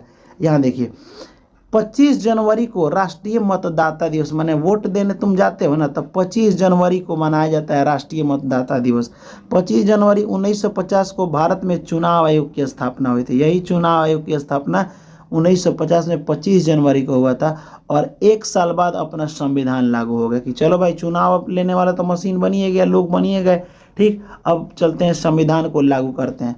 2011 से हम लोग क्या राष्ट्रीय मतदाता दिवस मनाते हैं। ठीक है, स्टार्टिंग में तो हम लोग को वोट देने का अधिकार 21 वर्ष था। कितना वर्ष था? वोट देने की उम्र कितना थी? 21 वर्ष। लेकिन 6 दिसंबर 1989, याद रखिएगा 1989, ठीक, 1989 को 61वां संविधान संशोधन द्वारा 18 वर्ष कर दिए गए। जैसे संविधान संशोधन क्या होता है, तो मान लीजिए कि संविधान पूरा का पूरा किताब लिखा गया, कहीं कहीं मिस्टेक हुआ होगा, तो मान लीजिए कोई देखा बोला कि थोड़ा सा यहाँ पे सुधार कर दिया जाए, तो सुधार हुआ तो पहली बार सुधार हुआ तो पहला सुधार हुआ, दूसरी बार अगर सुधार हुआ तो द्वितीय संविधान संशोधन, सुधार को संशोधन कहते हैं, तीसरा बार हुआ तो तृतीय हो गया। उसी तरह 61 नंबर पे जो सुधार हुआ था वो क्या सुधार हुआ था कि भाई अब 21 वर्ष वोट देने का अधिकार नहीं होगा, अब 18 वर्ष पर भी आप वोट दे सकते हैं। तो 6 दिसंबर को ये हुआ था 1989 को। चलिए अगला बात करें हम, ये प्रैक्टिस है, और आपको ये अगर रोज़ डेली का डेली वीडियो अगर आप देखते हैं तो ये 28 तारीख का एग्ज़ाम जो आपका पढ़ रहा है उसमें एकदम 4 डालिएगा। यहाँ देखिए अगर बात करें हम पृथ्वी शिखर सम्मेलन, यानी कि पृथ्वी शिखर सम्मेलन की अब बात करें कि पर्यावरण अपना जो भी है भारत का या फिर पूरे विश्व की बात करें, तो आपको पता होना चाहिए कि पेड़ वगैरह काटने से और बहुत सारा फैक्ट्री बैठाने से वहाँ के धुआं निकलता है, जिसकी वजह से हमारा प्रदूषण पूरे विश्व में प्रदूषण फैल रहा है। तो इसको बचाने के लिए कि भाई कभी ना कभी हम लोग एक ऐसा मीटिंग करें, भाई हमेशा अपने बिजनेस के लिए तो मीटिंग करते ही हैं, थोड़ा सा पृथ्वी के लिए भी मीटिंग किया जाए। भाई पृथ्वी पर रहते हैं, इसी को बचाना है, नहीं तो पृथ्वी का विनाश हो जाएगा, सारा बिजनेस में रह जाएगा। ठीक है, तो पृथ्वी को बचाने के लिए भी मीटिंग किया जाए। तो 3 बार मीटिंग हुआ था पृथ्वी सम्मेलन। तो प्रथम पृथ्वी सम्मेलन हुआ था, प्रथम की बात करें तो 1992 में, ठीक है। इसके 5 साल बाद द्वितीय हुआ था, ठीक है, तो 97 में। फिर इसके 5 साल बाद 3 नंबर का मीटिंग हुआ था 2002 में। अब बात है कि ये सर हुआ कहाँ था, ठीक। तो पहला हुआ था रियो डी जेनेरियो में, तो यही बात कर रहा है, ब्राजील के रियो डी जेनेरियो में हुआ था। अब पूरा का पूरा ट्रिक नीचे आपको लिखा होगा कहाँ कहाँ हुआ था। रिया, एक रिया नाम की लड़की है, उसको ऑफिस जाना था और वो पता है क्या बोल रही थी, हम ना पता है क्या करेंगे, हम ऐसे ऑटो से पकड़ के ऑफिस नहीं जाएंगे, हमको न्यू, यहाँ देखो, हमको ऑडी चाहिए। क्या चाहिए? ऑडी न्यू 5+, गाड़ी का नाम है ऑडी न्यू 5+ चाहिए। तो वो लोग बोले कि रिया तुम इतना जिद क्यों कर रही हो, रिया ऑडी न्यू 5+ क्यों जोह रही हो। इससे आपको कौन सा पृथ्वी सम्मेलन कहाँ हुआ था याद हो जाएगा। रियो ऑडी है ना, रियो डी जेनेरियो में पहला पृथ्वी सम्मेलन, न्यू से न्यूयॉर्क में दूसरा, ठीक है, जो से जोहान्सबर्ग में तीसरा। अब कहेगा सर ये क्या लिखे हैं, तो ये अलग से एक क्योटो सम्मेलन है जो 97 में हुआ था, 5-5 साल बाद हुआ था, ठीक। यहाँ देखिए न्यूयॉर्क में हुआ था दूसरा पृथ्वी सम्मेलन, पहला पृथ्वी सम्मेलन हुआ था रिया वाला, और तीसरा जो रही थी ना, तो तीसरा जोहान्सबर्ग में हुआ था। और देखो द्वितीय पृथ्वी सम्मेलन को हम लोग +5 सम्मेलन कहते हैं, क्यों? क्योंकि ये 5 साल के बाद हुआ था, ठीक है। चलिए अगला देखते हैं हम। तो अगला देखते हैं यहाँ पे अंतर्राष्ट्रीय मुद्रा कोष IMF का मुख्यालय कहाँ है, तो ये वाशिंगटन DC में है। IMF की स्थापना कब हुई थी, तो IMF की स्थापना 1944 में हुई थी, और इसी समय वर्ल्ड बैंक की भी स्थापना हुई थी 1944 में। ये दोनों का काम है लोन देना, दोनों का काम का है, वर्ल्ड बैंक का भी काम है लोन देना और ये IMF का भी काम है लोन देना, लेकिन दोनों में अंतर है। IMF जो देश गरीब हो जाता है उसको देता है, और वर्ल्ड बैंक जो होता है वो गरीबों का मदद नहीं करता है, वो बड़े बड़े बिजनेसमैन जो व्यापारी होती है, तो व्यापार के उद्देश्य से वर्ल्ड बैंक देता है, और जो कंगाल देश हो गए उनका सहारा IMF कहता है, इंटरनेशनल मॉनेटरी फंड, ठीक है, वाशिंगटन में, अमेरिका में, ठीक है, वाशिंगटन DC। चलिए यहाँ पे पूरा का पूरा वही चीज़ें लिख दी हैं, ठीक है। यहाँ पे लगभग IMF में कितने देश शामिल होंगे, तो 190 देशों का संगठन ये सब है। चलिए अगला क्वेश्चन देखते हैं। अगला क्वेश्चन की बात करें, किस बात से स्पष्ट होता है कि बिहार में लोकतंत्र की जड़ें जुड़े होते हैं, क्योंकि सबसे पहले बिहार के लिच्छवी, आप लिच्छवी समझते हैं ना, वैशाली के लिच्छवी एक गणराज्य था, गणतंत्र था। लिच्छवी यानी वही हाजीपुर, समझ रहे हो ना, वही है, ठीक है। यहीं पे समुद्रगुप्त था, समुद्रगुप्त को लिच्छवी का नाती कहा जाता है, लिच्छवी दौहित्र, ठीक है। चलिए अगर बात करें हम, रॉलेट एक्ट किस उद्देश्य से लाया गया था, तो रॉलेट एक्ट कोई आंदोलन नहीं करे इसलिए इसको रोकने के लिए लाया गया था, तो क्रांतिकारी गतिविधियों पर अंकुश लगाने के लिए, कि भाई कोई क्रांतिकारी व्यक्ति नहीं बन पाए, इसके लिए लगाया गया था। चलिए अब बात करें यहाँ पे संसद भवन की, तो ये भी देख लीजिए। अपने यहाँ जो संसद भवन है ना, उसका अनुच्छेद 79 में उसका जिक्र है, इतना याद रहेगा, ठीक। संसद के एक मान लीजिए कि रूम हो गया संसद के 3 गो कमरा होता है, कौ कमरा होता है 3 गो, एक में बैठते हैं लोकसभा, एक में बैठता है राज्यसभा, और एक में राष्ट्रपति, ठीक। तो राष्ट्रपति तो मेन होता है, लोकसभा में सांसद लोग बैठते हैं, MP लोग, इसमें भी MP लोग। लोकसभा में लोग वोट दे के लाते हैं MP को, लेकिन राज्यसभा में हम लोग डायरेक्ट वोट नहीं देखते हैं, अप्रत्यक्ष रूप से हम लोग वोट देते हैं। इसमें प्रत्यक्ष चुनाव करते हैं, डायरेक्ट हम लोग वोट देते हैं, ठीक है। अभी हाल ही फिलहाल में देखिए तो इलेक्शन का माहौल चल रहा है ना, तो ये लोकसभा चुनाव है। कौन सा सभा चुनाव है? लोकसभा चुनाव है। तो देखिए लोकसभा का जिक्र अनुच्छेद कितना में है, तो अनुच्छेद 81। कैसे याद रखिएगा, क्योंकि हम लोग इसमें वोट देते हैं। वोट कब देते हैं, तो 81 को पलटिए तो 18 वर्ष की उम्र में वोट देते हैं, तो इसीलिए इसको पलट दीजिए, तो अनुच्छेद 81 में लोकसभा, जो कि इसका अगर इसमें आप वोट लड़ना चाहते हैं, MP बनना चाहते हैं, अलग अलग जगहों से अलग अलग लोग लड़ रहे हैं ना, ठीक है, तो उम्र इसके लिए चाहिए 25 वर्ष। इसमें ये युवाओं का सदन है। आई राज्यसभा के लिए उम्र चाहिए 30 वर्ष, जो ये बूढ़ों का सदन है, ठीक है। तो ये सब चीज़ें हम यहाँ पे लिख दिए हैं। चलिए एक और चीज़ आपको हम बता दें, अगर बात करें लोकसभा हम लोग ये चुनते हैं, ठीक है, इसमें टोटल 552 सीटें है भाई, ठीक है, 2 एंग्लो इंडियन है, टोटल 550, लेकिन अभी फिलहाल में 545। सबसे पूछ देगा लोकसभा में वर्तमान में कितने सीटें हैं, तो 545, ये याद रखेंगे। और राज्यसभा में वर्तमान में 245 सीटें हैं। ठीक है, ये भी आप याद रखेंगे। अनुच्छेद ये हो जाएगा 80। तो देखिए 79, 80, 81 लगातार है। अब जिस तरह से पूरे देश में दिल्ली में एक संसद भवन है ना, उसी तरह हर राज्य में उस तरह का व्यवस्था है। ठीक है, दिल्ली में संसद भवन तो हर राज्य में विधानमंडल है। जो विधानमंडल किस में आता है? अनुच्छेद 168 में आता है। जिस तरह संसद भवन में 2 अंग नेता लोग हम लोग को 2 नेता हम लोग चुनते हैं, एक लोकसभा और एक राज्यसभा, वैसे ही विधानमंडल में भी 2 इलाका होता है, एक विधान परिषद और एक विधानसभा। ठीक है, विधानसभा में समझिएगा हम लोग सेम उम्र होता है, ये भी 25 है, ये भी 30 जैसे है।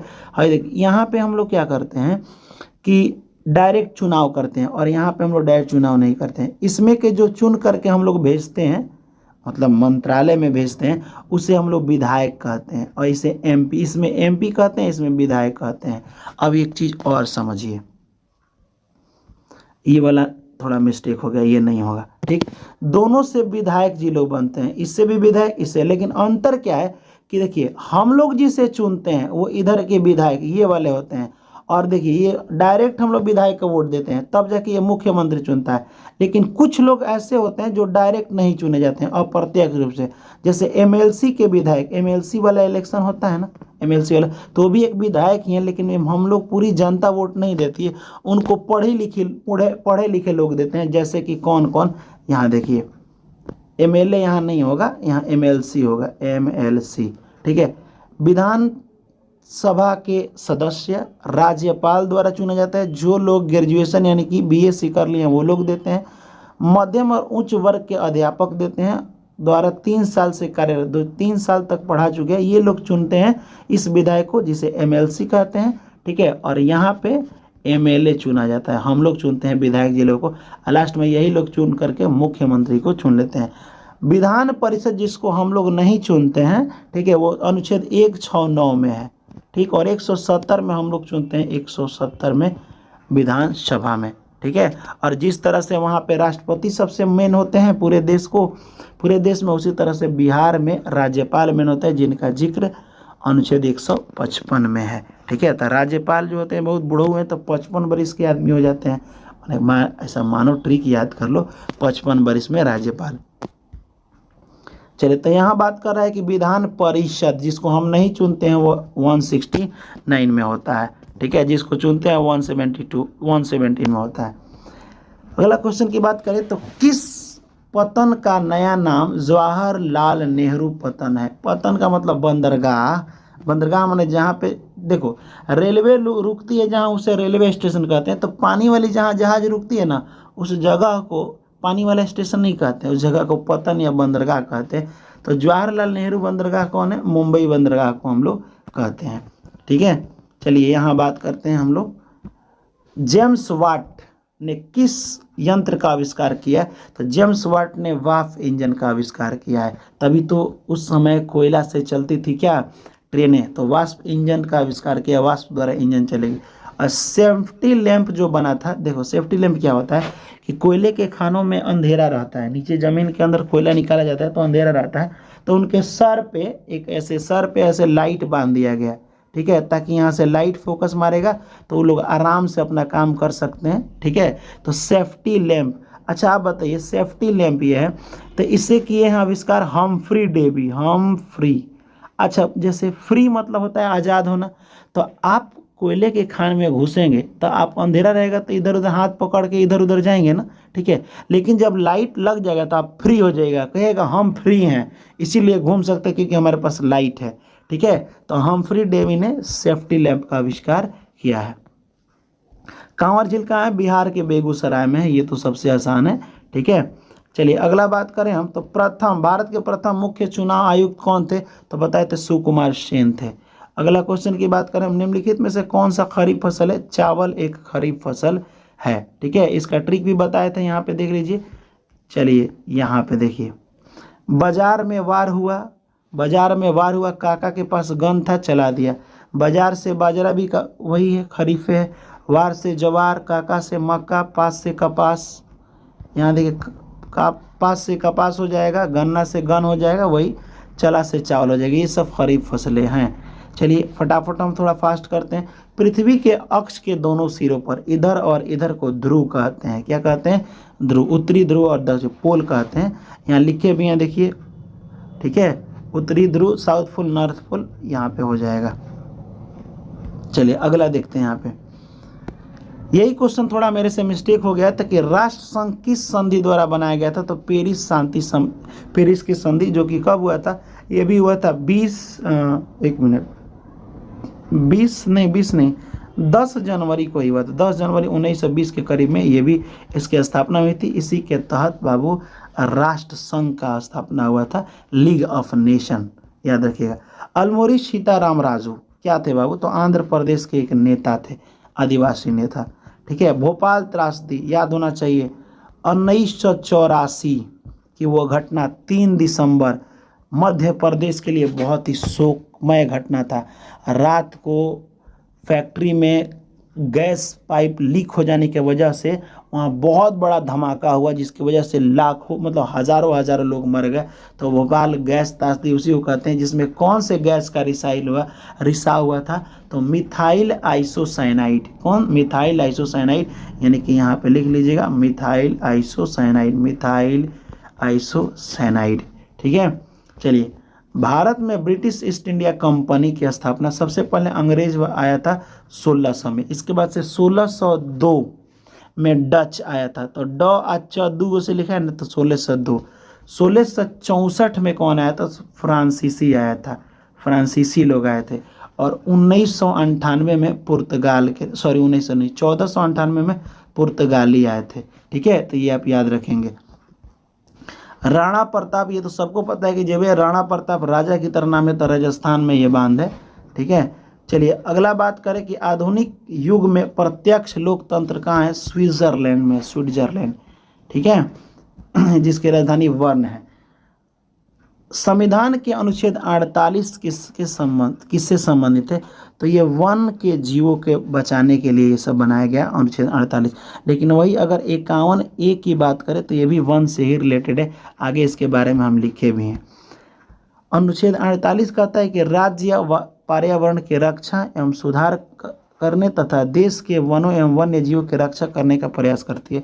लेकिन अनुच्छेद 51 यानी कि इससे 3 नंबर बाद भारत के प्रत्येक नागरिक पर प्राकृतिक पर्यावरण की रक्षा एवं सुधार के लिए कर्तव्य डालता है। यानी कि कहता है कि आपका कर्तव्य है कि आप अगर भारत के नागरिक हैं तो आप अपने प्रकृति को बचाएं, ये कर्तव्य बताता है, ठीक है। ये रक्षा करने की जिम्मेदारी देता है।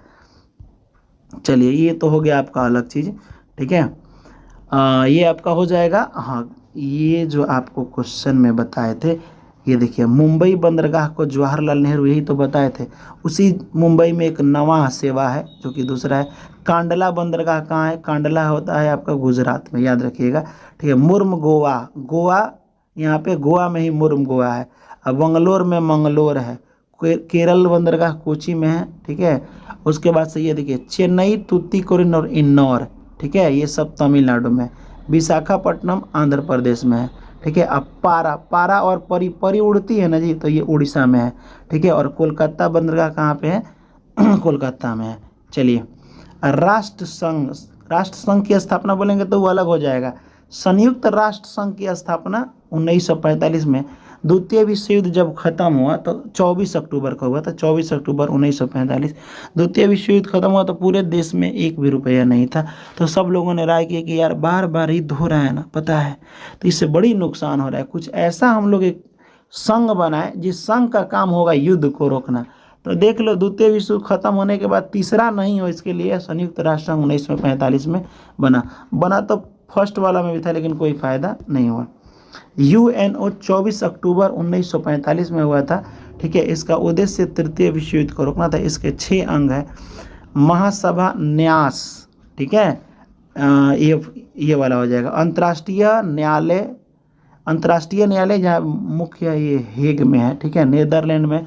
15 जज इसमें बैठते हैं, ये बात की बातें। कार्यालय है, ये अंग है, ये सचिवालय है।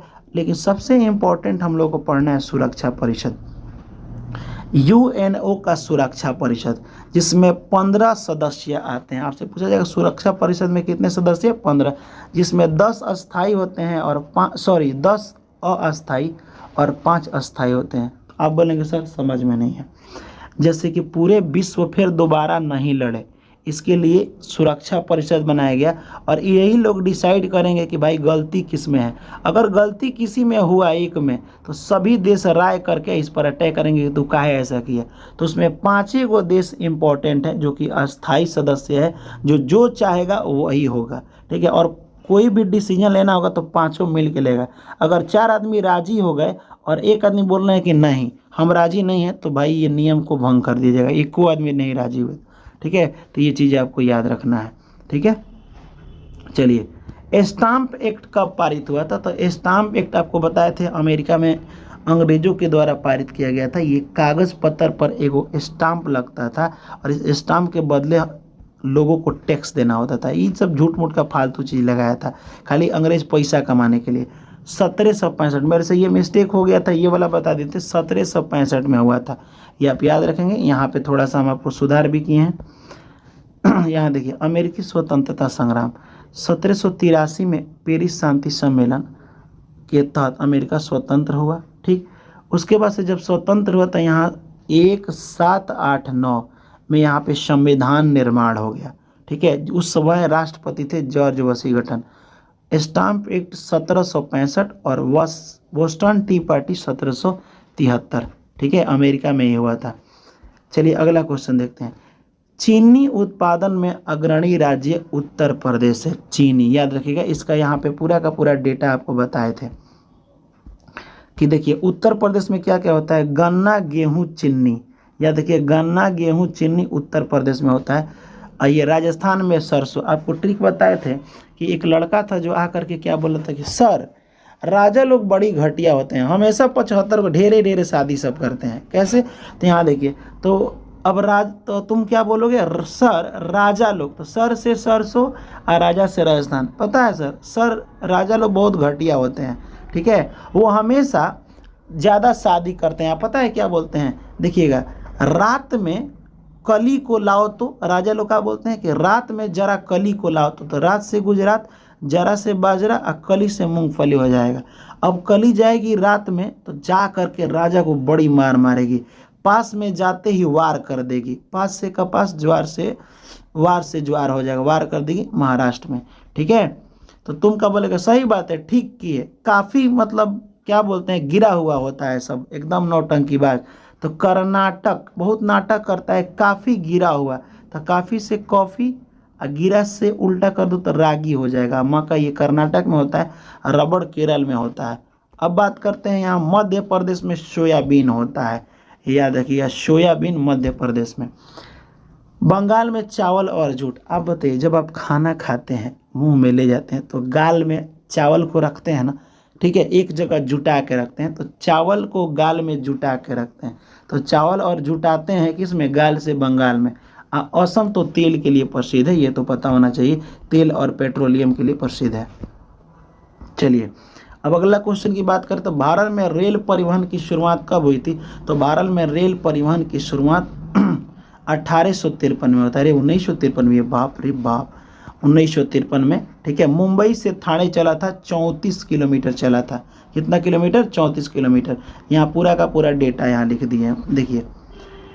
रेल परिवहन विश्व का तीसरा सबसे बड़ा रेल तंत्र है भारत का, यानी कि पूरे रेल तंत्र में सबसे बड़ा रेल तंत्र है भारत का, 3 नंबर पे, लेकिन प्रथम है यूएसए का।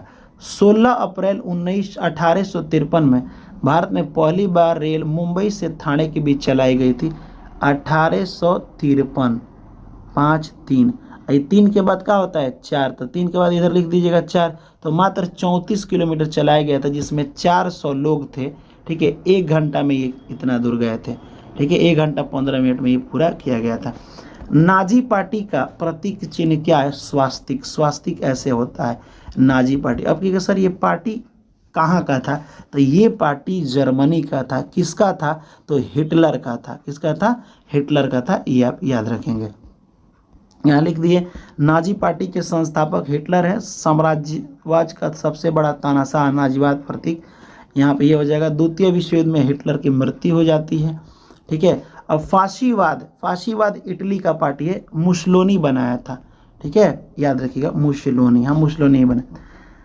राज्य का पुनर्गठन आयोग, आपको पता होना चाहिए कि जब अपना देश आज़ाद हुआ तो अलग अलग राज्य नाम रखा जा रहा था, तो बोला सभी लोगों ने कहा कि राज्य का बंटवारा किस आधार पर करें।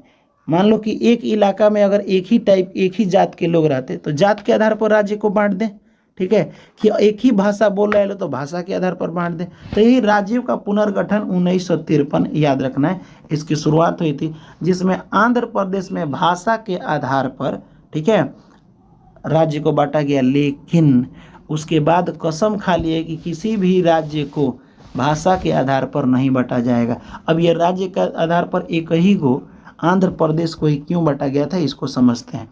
तो सबसे पहले ये समझते हैं कि फजल अली एक समिति थी 1953 में, राज्यों का पुनर्गठन, जब हमारा देश आज़ाद हुआ 1947 में।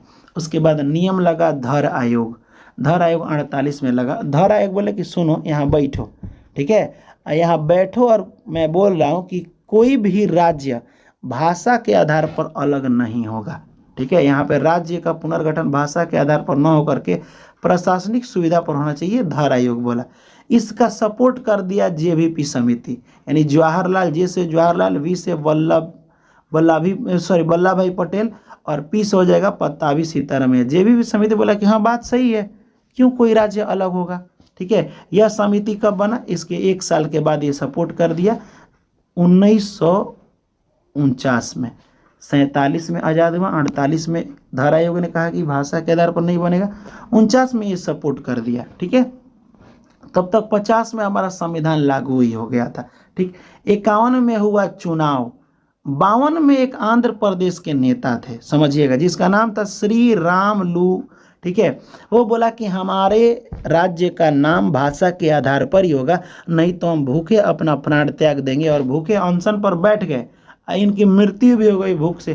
तब जाके मरने के बाद बोला गया अच्छा चलो ठीक है, बेचारा जान दे दिया भाषा के आधार पर बनाने के लिए, तो चलो एक ही को राज्य को हम लोग क्या करते हैं, भाषा के आधार पर बनाते हैं।